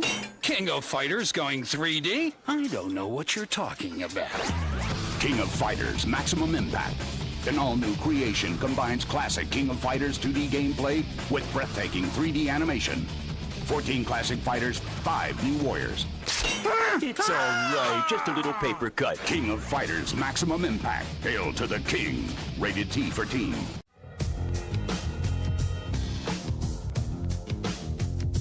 Jim.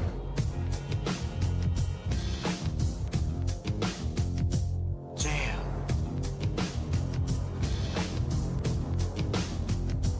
Jam.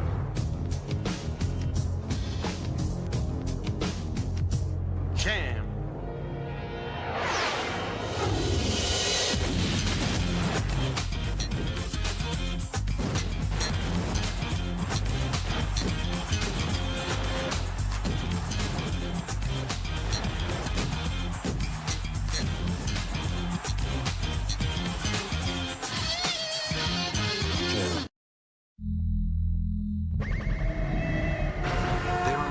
Were a constant battle. Love, honor, and revenge are all they know. Now, they will meet and their destinies will be revealed. And soon you will know the passion of Soul Calibur. Coming to a Dreamcast near you. Man, she's off the hook. Oh, perfect.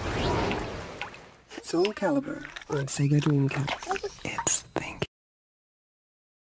Rockstar Games presents Midnight Club 2.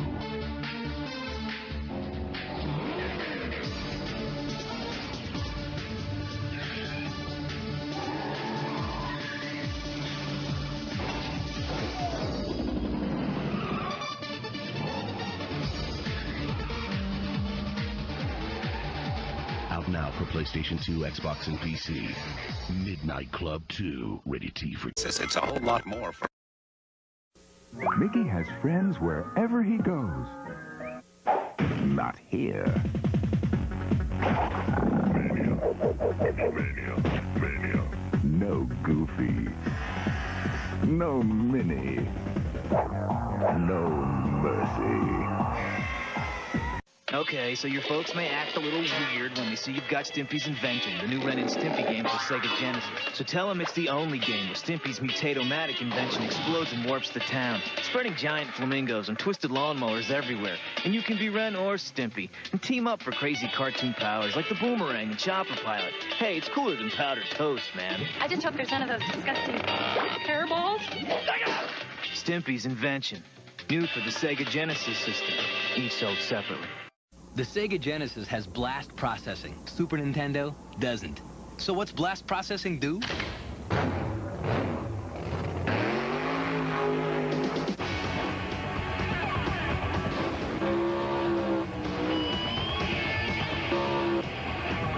And what if you don't have blast processing?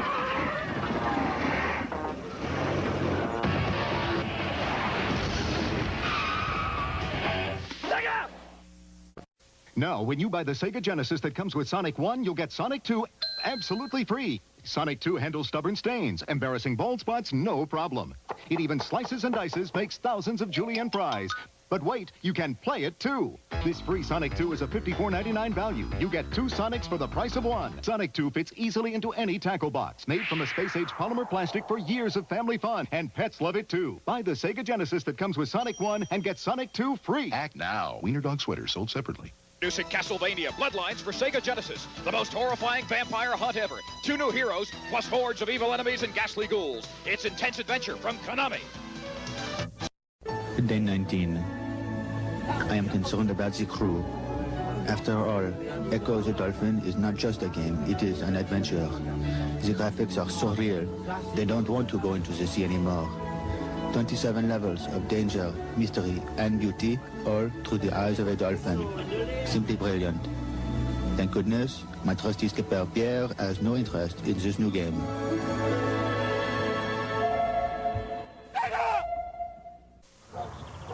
Welcome to the next lava!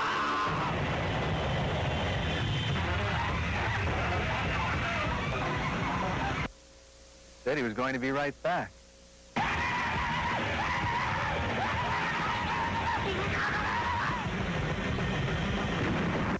He was normally a very quiet boy.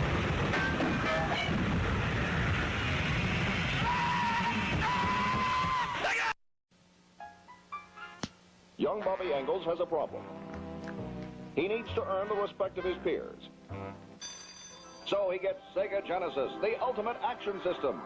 And then he buys Mortal Kombat, the arcade edition, and the all-new Shinobi 3, and Marvel's X-Men. Now, things are pretty much okay.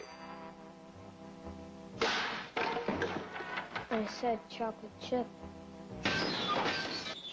Say it. Say it. I must have that new Sega Power Rangers game! Goldar, steal it for me! No wonder Rita wants that game. Look at those graphics. Woo! And those moves! Check out those battle zones. Let's go, Goldar. Sorry, Rita. You'll have to buy it like everyone else.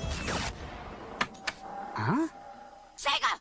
Power Rangers for Sega Genesis. Also available for Game Gear and Sega CD. All sold separately. Dave Whitney wanted the real arcade games at home, so he got them. Mike Rogers wanted them too. But he got a Genesis system by Sega. Why? Check it out. Arcade screen left, Genesis screen right.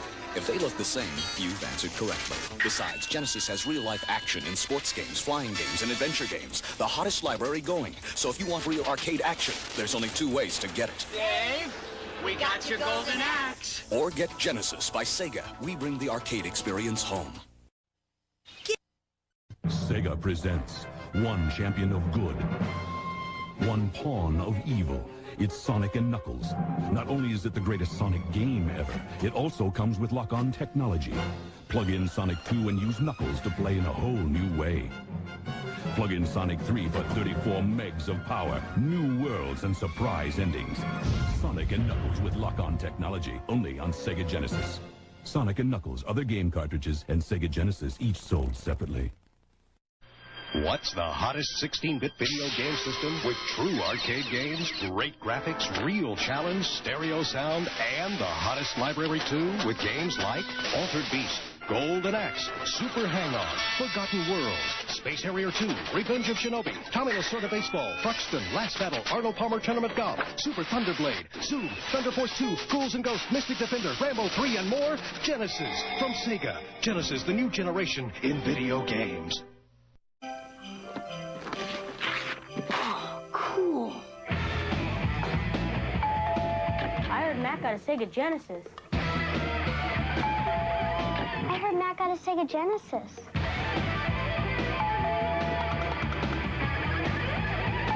Well, I guess one more is okay.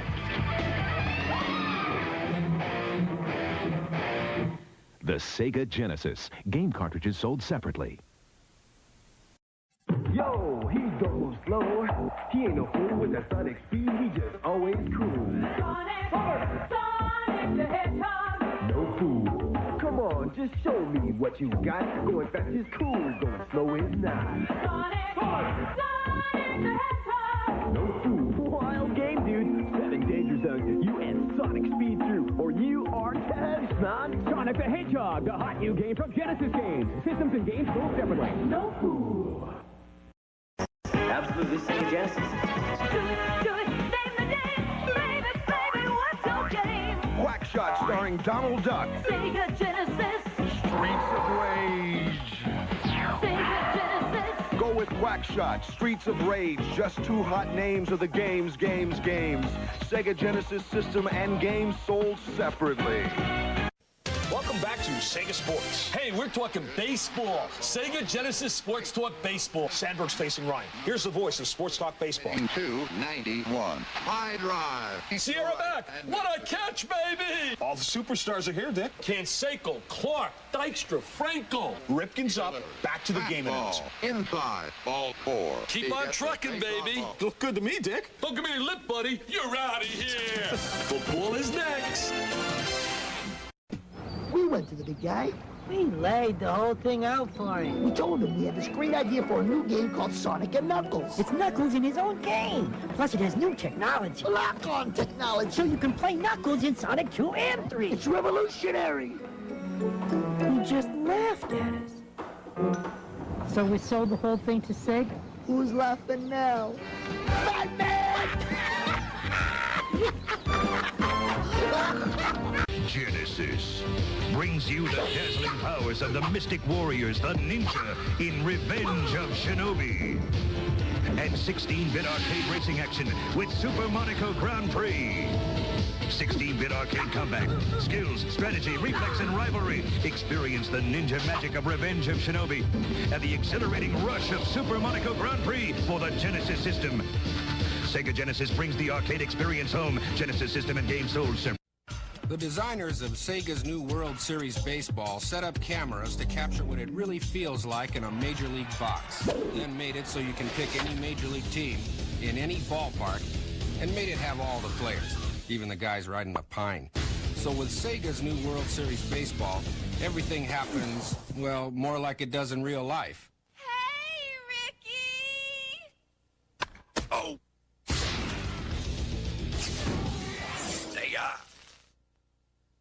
When I play Terminator 2 with the Sega Menacer, I'm not afraid of deadly hunter-killers, the indestructible T-1000, endless endoskeletons, the evil Skynet.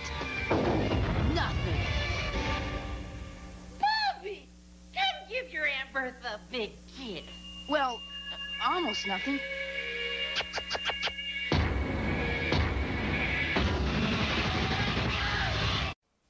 And so it was, late in the 20th century, that a pox fell upon the land, a plague of home videos that were limited in intelligence. There was brain drain, and terminal boredom swept the countryside. The maker looked down and was not pleased by what he saw, and said, "This is not good."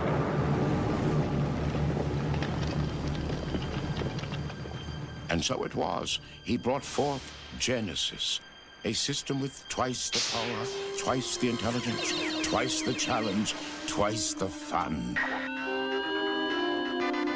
Only a chosen few were called forth to experience this new dimension of high-definition graphics and stereo sound.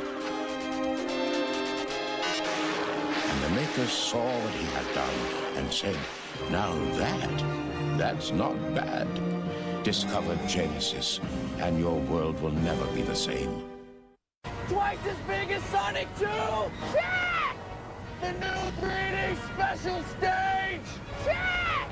And the new game save feature! Check! Do it! New Sonic 3 is now available at a store near you. Sega! New Sonic 3 game cartridge and Sega Genesis sold separately. Hey, Sonic, let's race for a box of Honey Nut Cheerios. Race for the taste, the honey sweet taste of Honey Nut Cheerios. It's the honey nutty part of this complete breakfast. Hey, Sonic, how can I get as good as you? Race for the taste. Now, Honey Nut Cheerios offers you free Sega game tips right on the box, plus a chance to instantly win a Sega Genesis with the new Dr. Robotnik or Toe Jam and Earl Panic on Funkatron. Chances of winning 1 in 10,000. Check mark boxes.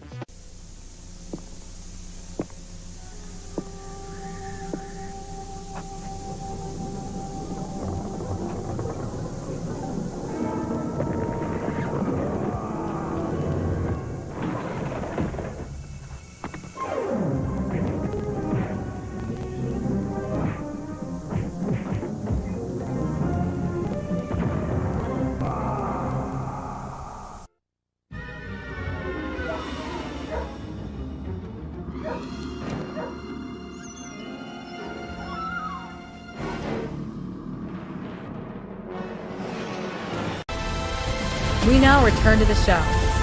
Turn up the trouble.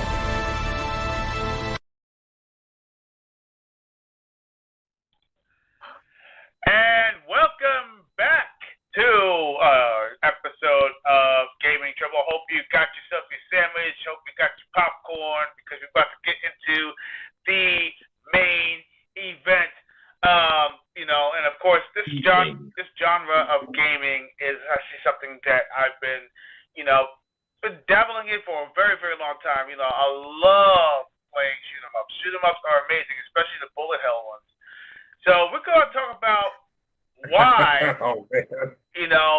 why and why not. Is the shmup genre starting to die? Is it real? Is it not? As lively as it used to be, and why people are afraid to actually play.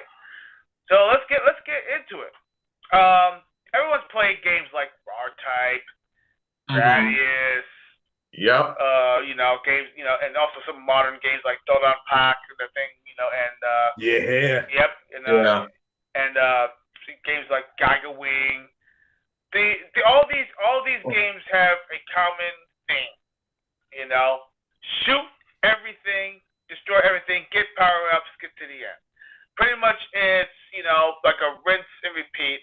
Everyone has a different style, different weapons, different eye candy.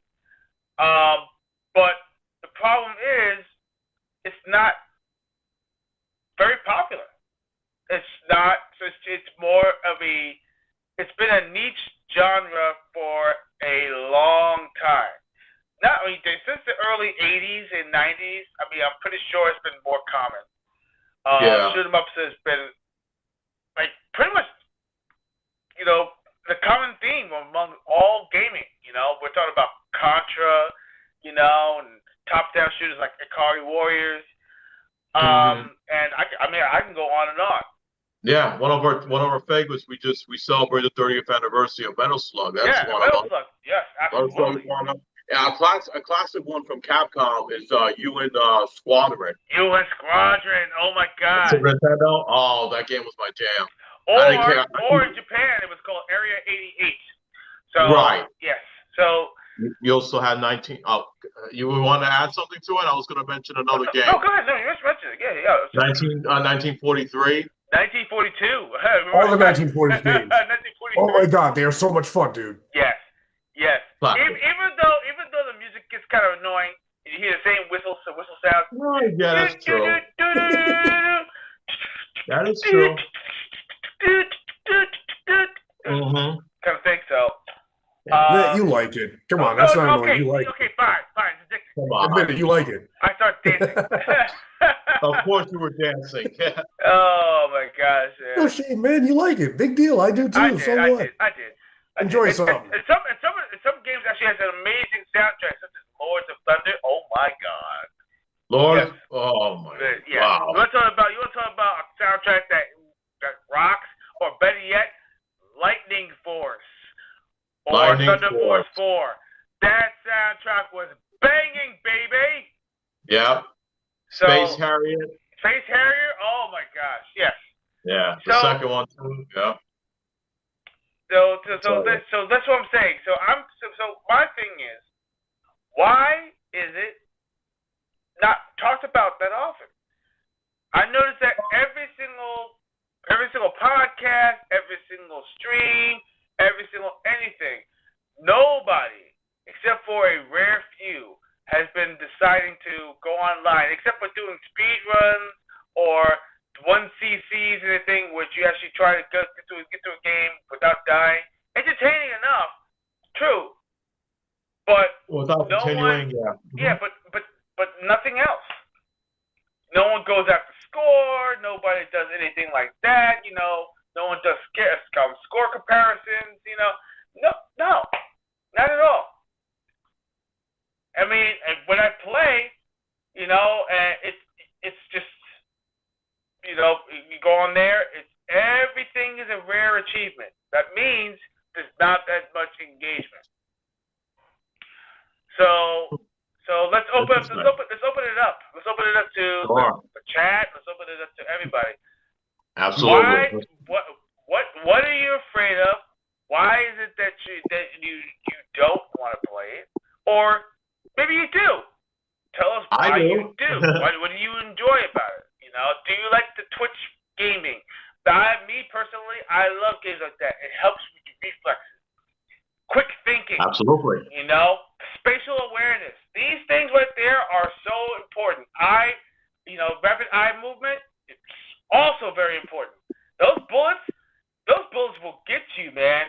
Understanding patterns. Yeah, they will. You felt the whole screen sometimes. Yeah, understanding patterns and everything. Understanding, all that stuff. You have to also stop hugging the bottom of the screen. That is another thing.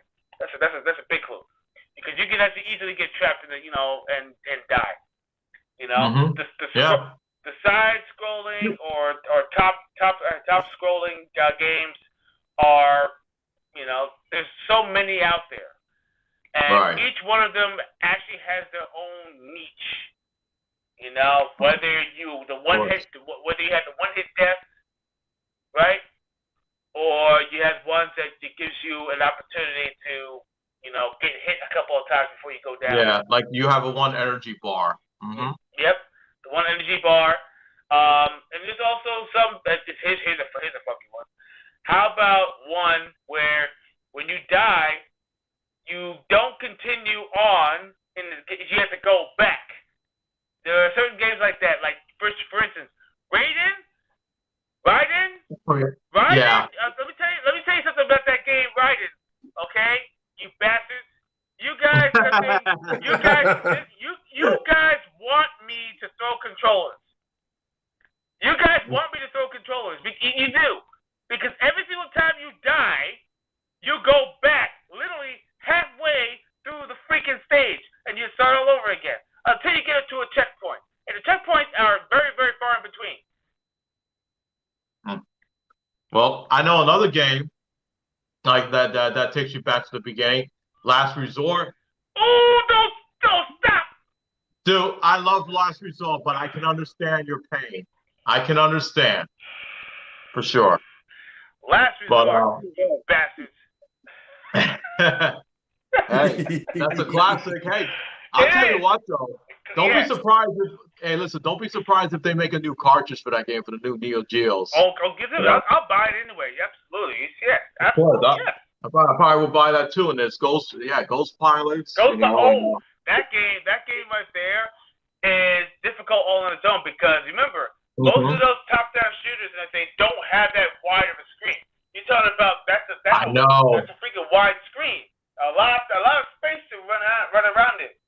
Yeah, you gotta be on your toes at all times with Ghost Pilots. You know. Or games You like can't Tiger just Heli. Oh God. But you know, if you get your hands on the Tau Playing collection, that shit was available. It's available right now. You can probably download it. Oh yeah, There's you like can a get collection that. of games like Fire Shark, games like Sky Shark, games like Tiger Heli. I already mentioned that one, or Twin Cobra. Fantastic two-player shooter game, shoot 'em up. There's even some shoot 'em ups that came for the Super Nintendo. Earth Defense Force. Earth Defense Force, yes. Oh God, yes. That game was hard. It was a pretty cool one. It was a pretty cool one. Music was great. I love the music in that game. Oh yeah, it's fantastic. Oof. Oh man. Have you guys played Space Invaders 2: Attack of the Lunar Loonies? Oh, dude. Yeah. Yes, of course. Isn't it hilarious? The settings are hilarious. Dude. Like They the are beach hysterical, world I'm telling you. in the haunted house world. Oh boy. You know, games like And the enemies themselves.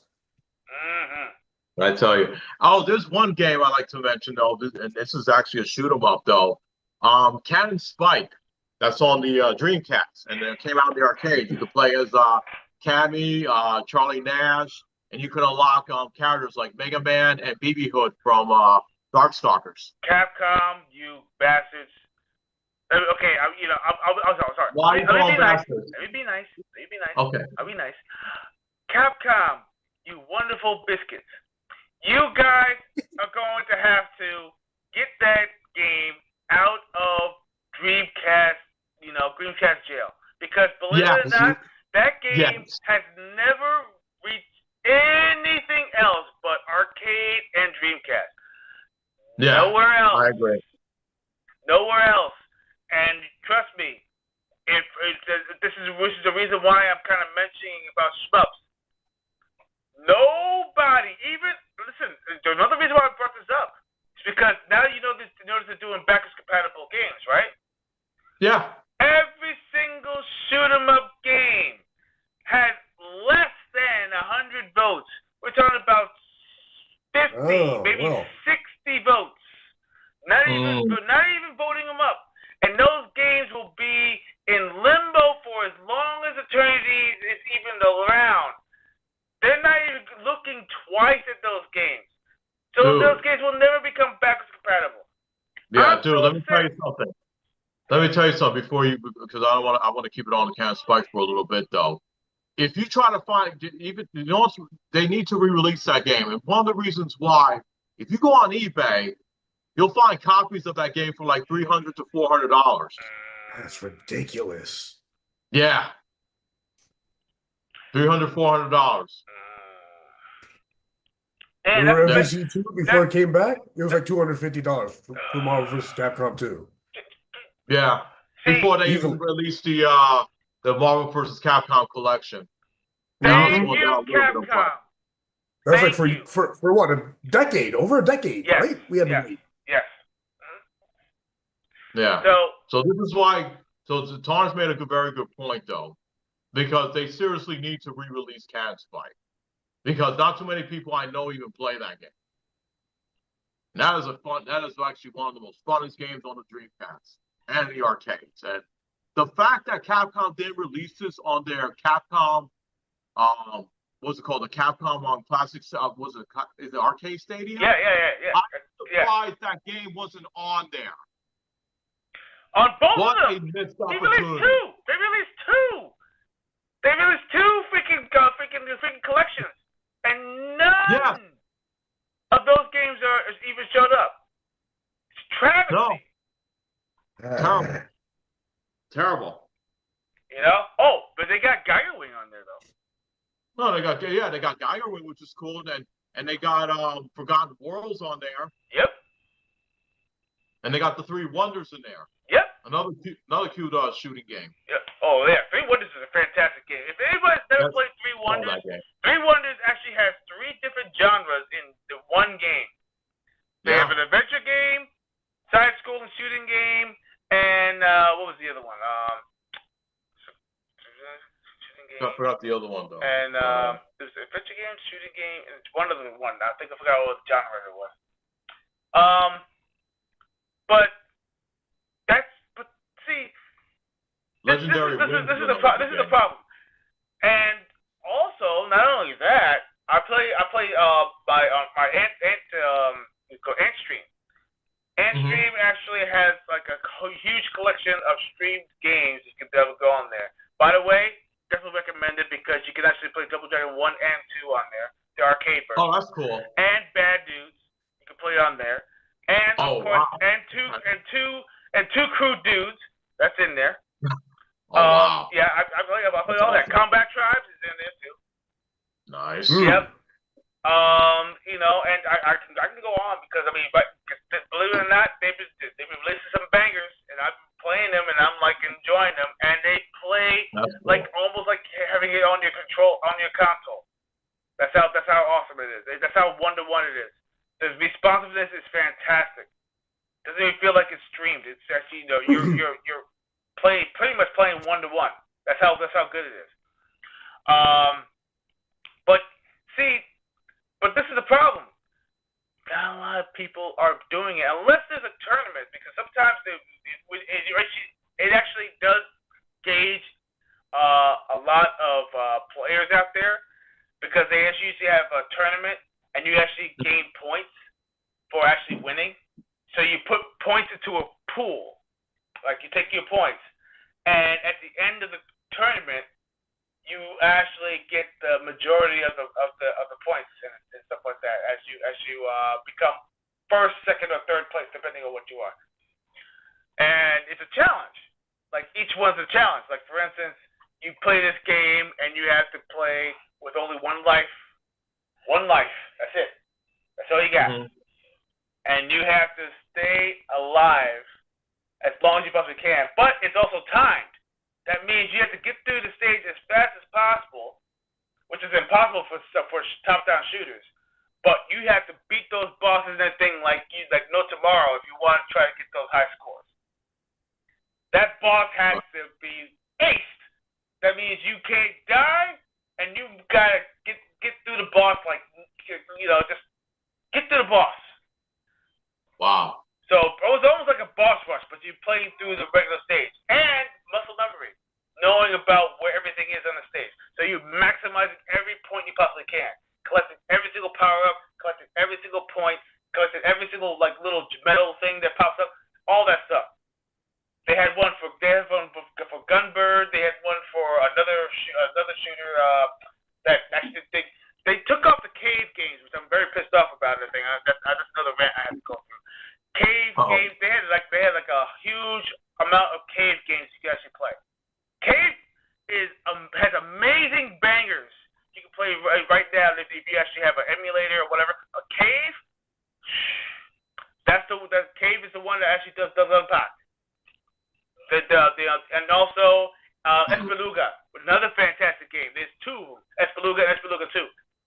Both of them are fantastic games, and the music is banging in both of those games. But I digress. So explain to me. Games like that are fun. They're hard, and it also does require a lot of skill and also spatial awareness. R-Type. That's a good example. I gotta throw in R-Type. R-Type is about spatial awareness. You have your bit, right? You have your orb. The orb is invincible. You are not. So yeah. So when it comes to clipping walls, if you're not aware about your backside, because your backside is exposed until you can actually move your shoot up the sphere. I forgot what the proper name is for. When you shoot up the sphere, and you actually can attach it to your backside and protect your rear, so your front is actually exposed, but your rear is protected. But here's the problem: if you're not paying attention to hitting a wall or anything like that, because walls move and stuff like that, you'll die, and you lose all your power-ups. And you get really angry. Really angry. Oh, that'll piss me off so bad. Yeah, if you're in the middle of a stage and you're in a part of the thing where things are just kind of flying at you like crazy, and you're like literally exposed, you're naked, you have no speed, you have no orbs, you have no power-ups, and you have to scramble to try to get that first power-up that actually gives you the freaking orb speed. Orbs. Oh, and guess what? The boss is coming up in a few screens. Oh, yeah. Oh, so you're pretty much screwed after that. because you have to power your weapon up at least 2 times for it to get to its max effect,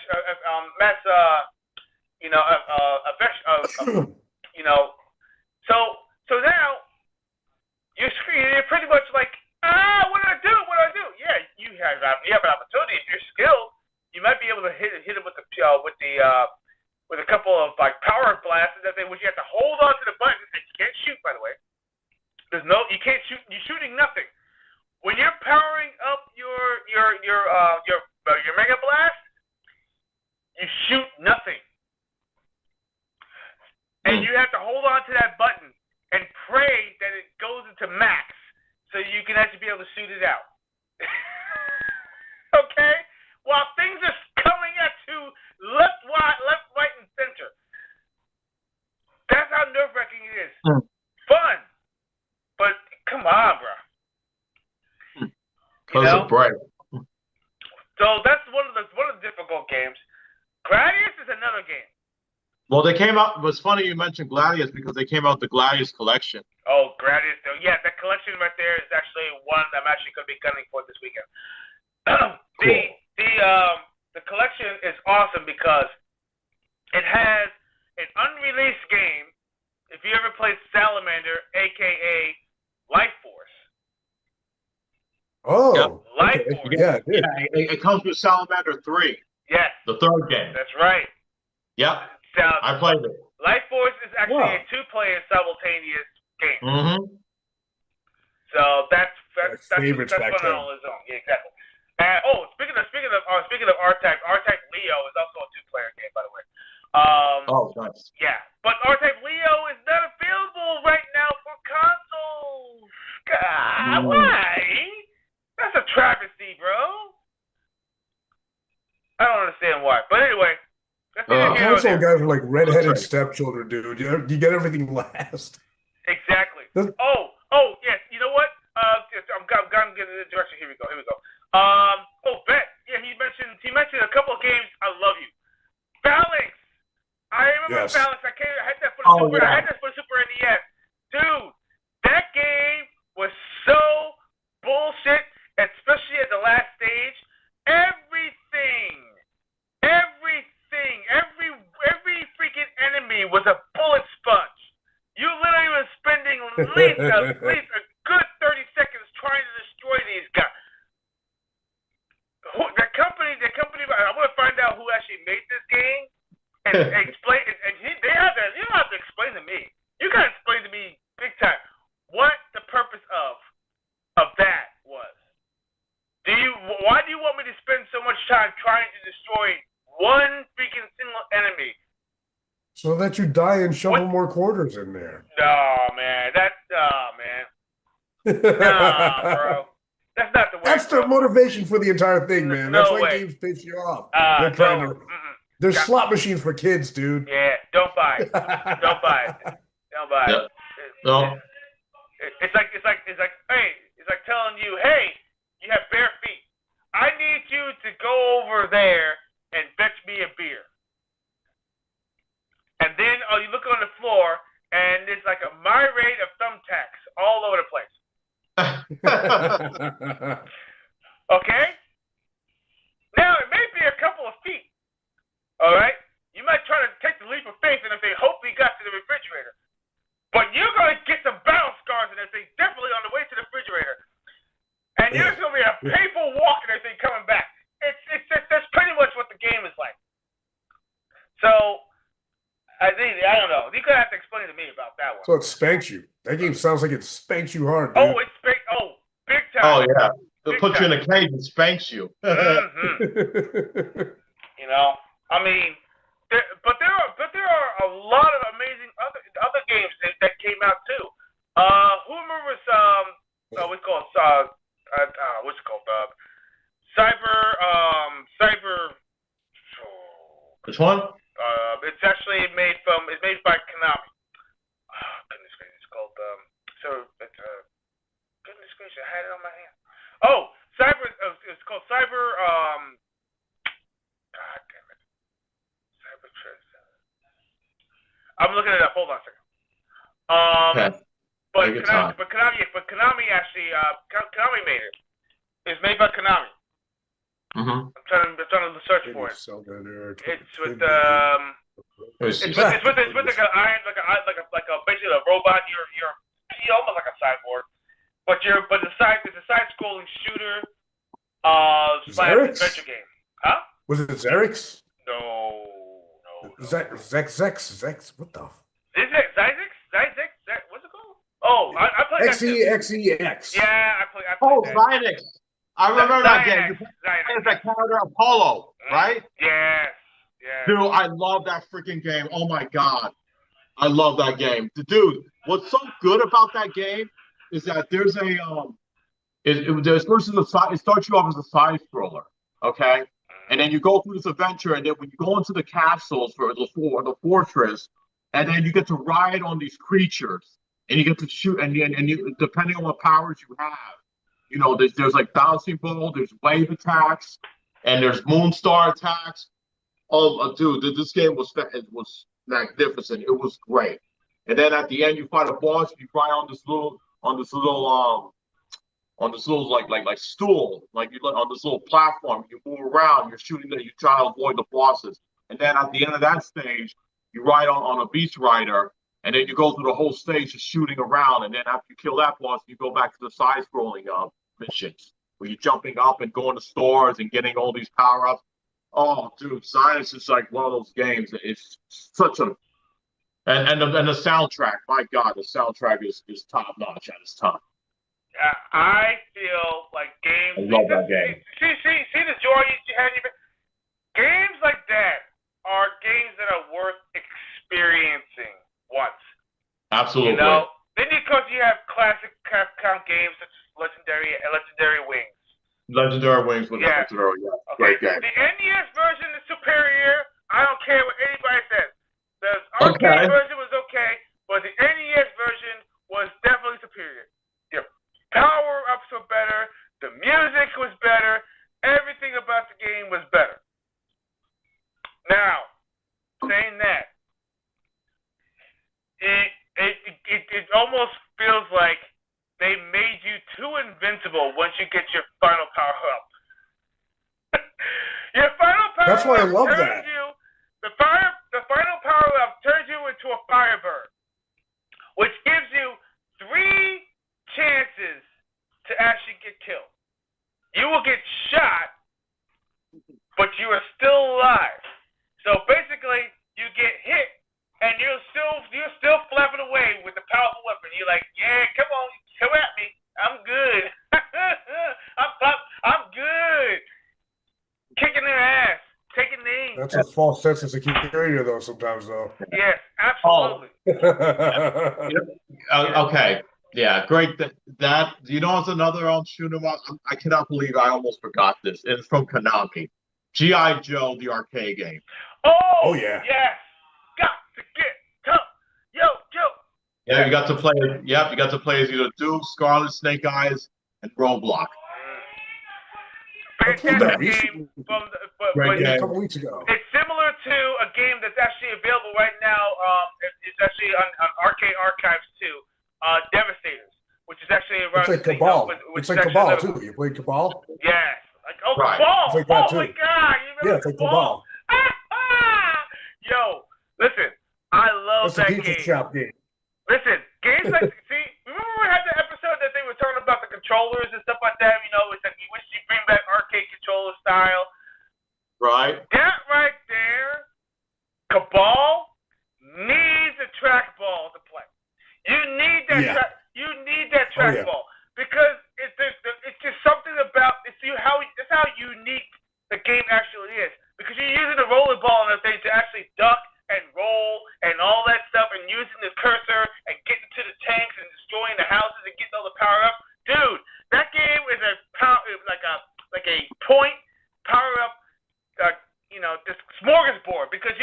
everything. You're getting, you know, and you're hitting birds and everything, getting new weapons and getting freaking rocket launchers.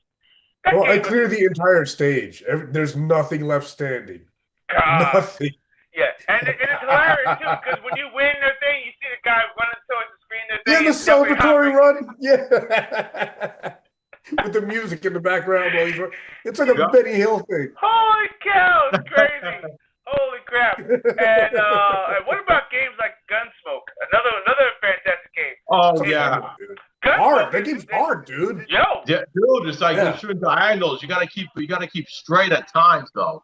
The one phone move, that's it. You can't finish the stage unless you get the warrant, or better yet, you have to get the wanted poster. If you don't get the wanted poster, you won't be a boss. You have to shoot everything and find the wanted poster before you can actually get to the boss. That's the most bullshit move that I've ever seen in my entire life. That's innovative, though, man. Nothing did that. I was shooting forward, and I was like, wait, why is this stage not ending? Why is this stage? Where's the boss? You need permission to fight the boss. Yeah, like, where's the freaking boss? And then I found out through unknown sources that, you're supposed to find the warrant. I was like, how the fuck was I supposed to know that? I was shooting everything. Shooting about. I didn't even know that you could actually get on a horse. Oh, yeah. I had no idea because I was shooting straight forward, left and right. But I was like, it's like aiming in one. I was shooting enemies, getting points, but I didn't realize when you're shooting barrels to get, get weapons, you can shoot further. You can be able to shoot further, and you can be able to get on the horse, so you can get more. Come on, man! And then you have to shoot to make sure that you actually get the wanted poster. If you get the wanted poster, then you can fight the boss. Right. And one of the bosses and everything was to piss me off so much. It's like jumping all over the screen and everything, shooting knives and all that stuff. He's like, I was dying for no reason. I was like, why am I dying against this boss? This boss should be freaking easy. The boss should be easy. That boss should have been done. The boss should have been cake. I was powered up. I was ready to go. And he's freaking throwing those goddamn stupid knives. Like a banshee. You bastards. Anyway, okay, that's all right. Okay. Another game I have to mention from Capcom is called Mars Matrix. Another fantastic game. Oh, Mars Matrix is a fan. You know what's so cool or what's so unique about Mars Matrix, and I love it so much? The fact that you can't really get killed by the enemies themselves. But it's the techniques is what really gets me. If you don't press the shooting button, it powers up your weapon. I didn't know that. I didn't really know that until my first or second run through. I was like, how do you power up your lasers? Because you actually get these orbs. These orbs keep on popping up and stuff like that. And the orbs Sunset Riders.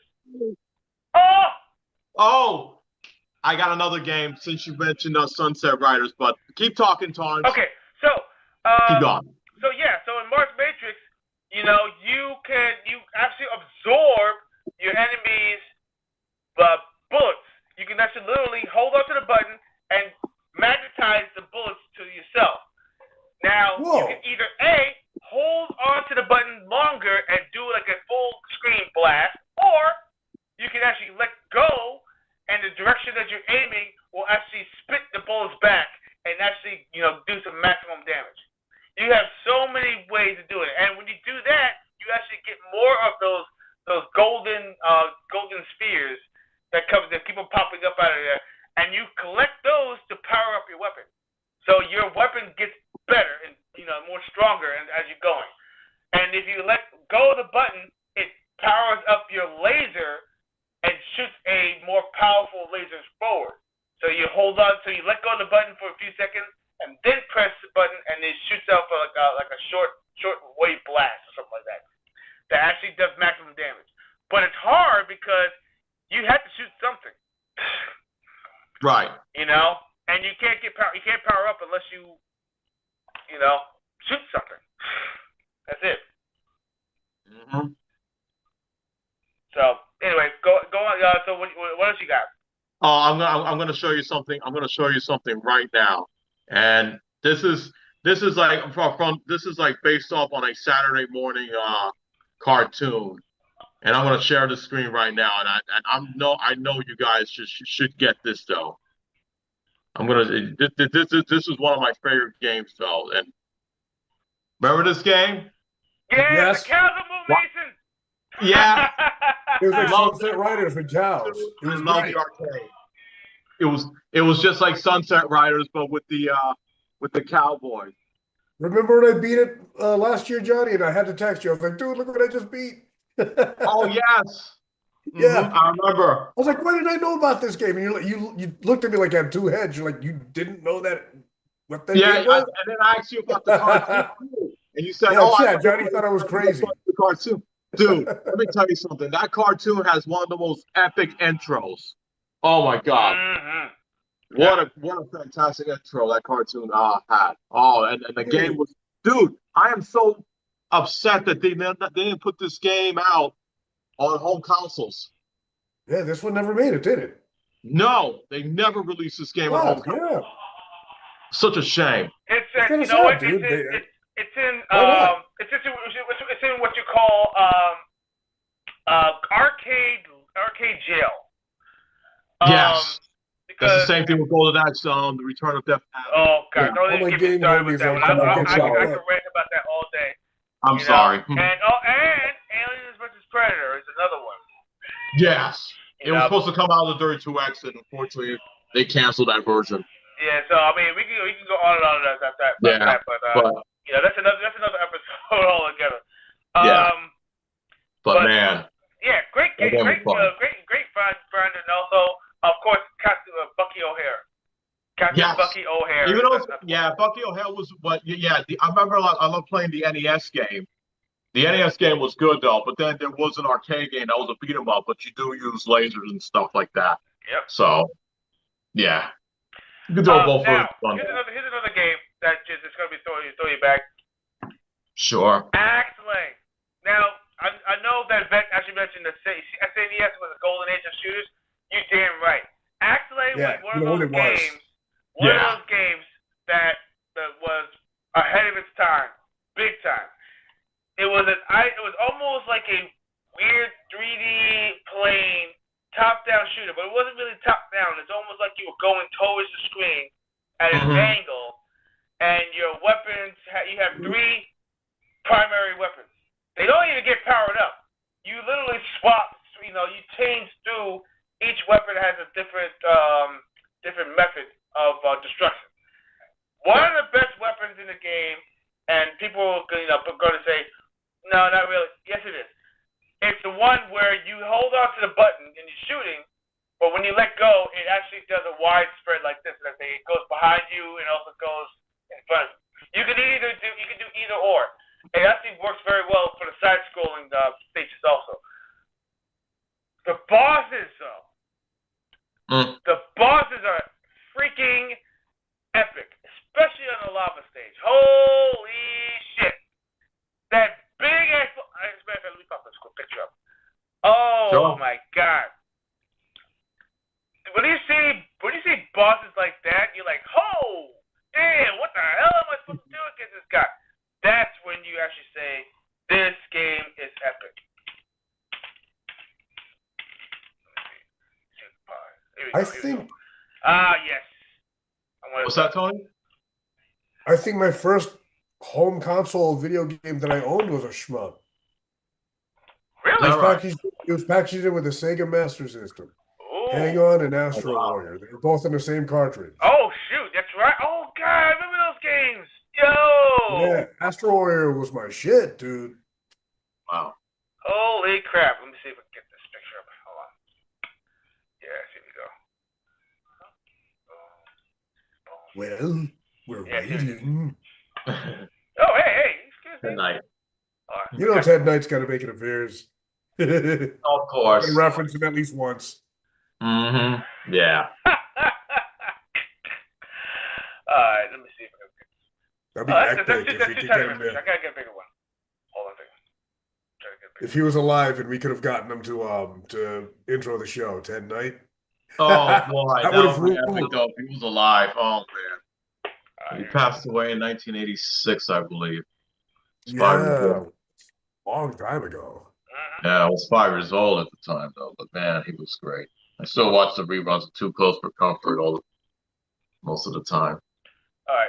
So here's the picture. I'm showing it on the screen. You guys probably don't see it, but that boss right here, the lava monster that you have to destroy certain parts of the body that they do expose the heart, and then you had to shoot at the heart to actually kill it. Yeah. You have to shoot parts of the body. Parts of the body, exactly. And it's scary too because you got those hands kind of coming at you and all that stuff. Oh yeah, you gotta watch out. You gotta watch out for that too, man. Full screen boss too, by the way. A full screen boss. It's not even like those guys are pissers, man. It's not even fair. That's the thing. You're trying to focus. You're focusing on trying to shoot this thing, but then you got to get out of the target way because if you don't, you were done. So you have to watch out for that. It's like, dang, I just want to beat this part. I just want to make sure. But then some people like get out of hand and they say, no, I'm just going to keep shooting this thing. I'll make it. Then I can move. But no, you might as well just get out the way. If you know you're going to get hit, just move out the way. My God, man. People are anxious. They just want to get through that part, you know. Yeah, still to this day, one of the better ones. Oh, the game I was talking about was called, there was another game from Konami. It was called Cyberbot. That's that bot. Cyber. God damn it! I had it right here. Cyber. You want to know something funny about shmups too? While you're looking that up, when I'm playing when Sega, I love that Sega does this. On all the Yakuza games, Like a Dragon, where they'll throw in their old like Genesis or Master System or arcade games, and you get to play them on the side. I will fire up those games just to play those old school Sega shoot 'em ups. I must have played Fantasy Zone almost as much as I played the rest of the pirate game. Fantasy Zone was my shit. Oh yeah, that was a fun game, dude. Fantasy Zone is like in every Yakuza game, pretty much. Yeah. Absolutely. You know, one of them have like virtual on. Was it virtual on? Yeah, I think they had virtual on in that game. Yeah, they did. That's a big. They brought back a lot of classics. I love Virtual On. Virtual On and Virtual On. What was the other? The sequel. Virtual On 2. I love that. Oh goodness. I think Sega just likes its people. Why is it not popping up? Sega likes its players. Of course. That's why they hook us up with that stuff. It's like a lava monster. He wants to show us the boss. No, I can see it. I can see it on the YouTube. Yeah. No, I wanted to show you the game. Certain games that I actually played a long time ago that you guys probably would find familiar. Forget about. But there's another game that came out for the PlayStation. Let's go into the PlayStation era. Remember Anhinder? Which one? What? Anhinder. It came out for the PlayStation. It's actually made by Square at the time, and it was a side-scrolling 3D, 3D-ish game where you actually have weapons, you get put on the top or the bottom of your ship, and let me pump this up too. It's actually pretty. It was hard because there was a lot of stages in it, and also it was amazing at the same time. I'm pretty sure the chat probably knows what that game is, especially if you're a PlayStation fan. You have to know about that game. I might have to look that game up, it's like one of the only games that came out by Square before they became Square Enix. That came out for the console. Gotcha. I'll have to look that game up though. I really don't remember that game. I have to look it up. All right, no problem. Let me see. If we can get, here it is. Cool. Yeah, see if you can make it quick though. No, make it quick. Yeah, because we're gonna do. I know we're gonna go closing off for this. But this right here is a game mention. Okay. All right, so I'm pumping it right now. Mm-hmm. All right, here we go. All right. All right, let me get this. All right, here we go. So this is Airhinder. They if you can actually see on the screen, this game right here is one of those games that is hard to find, and it's costing a pretty penny, especially online now. Especially on eBay, right? Especially on eBay, yes. Yeah, I could imagine. So if you guys see it on the screen right now, you can see the reason why this game needs a mention. Yeah. And of course on Steam has a shit ton of freaking shmups that people can actually play. And a lot of games that are like, you can't even find anymore are available right now. Wow. So, but anyway, since we're actually in closing in our show, guys, my fellow players out there, why don't you go ahead and tell me exactly what you like? I mean, because our list is long. There's so many games out there, and I still want to know why people don't want to play these games. We already gave our reasons why we actually enjoy them, and there are so many games so many shmups that we played in our past that now the new generation of players need to at least experience once. Games like Blazing Lasers. That came out for the TurboGrafx 16. Can't even find that anymore. And several, like I said, top-down shooters like that. Akari Warriors, you probably play that now. Akari Warriors 2, Victory Road, another one. And the third game. Yeah, third game. And then, of course, and Time, we call it Time Soldiers. Another fantastic game that came out for Sega Master. And another one I want to mention from SNK is called Guerrilla Wars. Guerrilla Wars! Oh! Yeah. Great game, man. One of my first SNK games. Oh, my gosh. Yes. It was better on the NES. Yeah, it was. The NES one was dope. Yeah. Yep. We want to talk about explosions? Explosions! Absolutely. Yeah. Hey, did you fight one of the bosses on the Nintendo one? Were those the Bushwhackers? Those were totally the Bushwhackers. No, you mean the one? Johnny remembers. See, that's why he's laughing. Yeah. That was totally the Bushwhackers. Am I right? Yep. Yeah, they look like them. It had to be, dude. They even did the. Yep. Absolutely. So, anyway, this is the end of our show. I hope you guys enjoyed it just like we did. And so, please tell me exactly what you like to play, especially when it comes to shmups. Do you like shmups? What's your favorite? What's your first one? What is the game that got you frustrated? We would love to know. Also, if you like this show, please hit that like and also subscribe to our channel. And also hit that bell notification to actually keep us relevant. Like I said, once again, we are almost at 200 subscribers. We're still pushing for that right now. It's our next goal. Maybe we'll do something special. Who knows? I'm not sure. Maybe another giveaway. Who knows? You gotta hit that 200 before we can make it happen. Exactly. So guys, so feel free to just jump on, man. And just give us a shout. And then of course, let's do our outros and get out of here. I'm getting tired. Well, players, okay, I'll say my outro though. Well, players, I hope you enjoyed it. It was a good show. We had some good news, and then unfortunately we had some bad news. We had to discuss that because it's very important. I mean, you players out there, you have to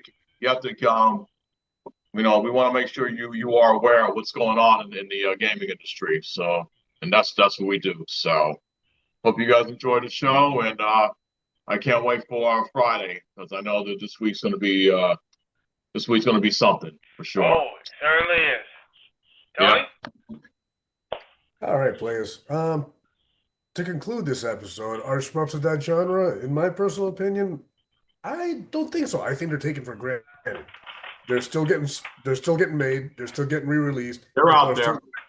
they're just not talking about them because they're so ingrained in video games that they're taken for granted. Yeah. I agree. If you look at the mobile market, you see them for sale every there, all over the place there. I go on YouTube, I can find long plays of like playing these old retro games and these shmups and everything. I just think they're taken for granted. Yeah, exactly. And especially games like there's one other game, like Commando for Capcom. That's another great one, though. Yeah. You know? People love them, and you see everyone perks up when you bring them up. They're just taken for granted. Yeah, I can agree to that. Oh man, so yeah, all I have to say is I'm glad that we actually had this open conversation and thing. Shout out to our sponsor, Dummy. I know we didn't do it earlier in the show, but trust me, Dummy is actually one of those amazing drinks that you definitely gotta try. Jump on into, it actually gives you all this nothing to drop, no sugars, fantastic flavors, great collaboration with Crunchyroll. Just jump on, man. W.GG. Use our code. Get the 10% off. Treble. TR3BLE. Get the 10% and tell them that Gaming Treble sent you, and also be better. So once again, thank you for joining us. Be awesome. Keep on playing. Keep on leveling up, and we'll see you next time on the next episode of Gaming Treble. See you Friday, everybody. Peace. Have a great week.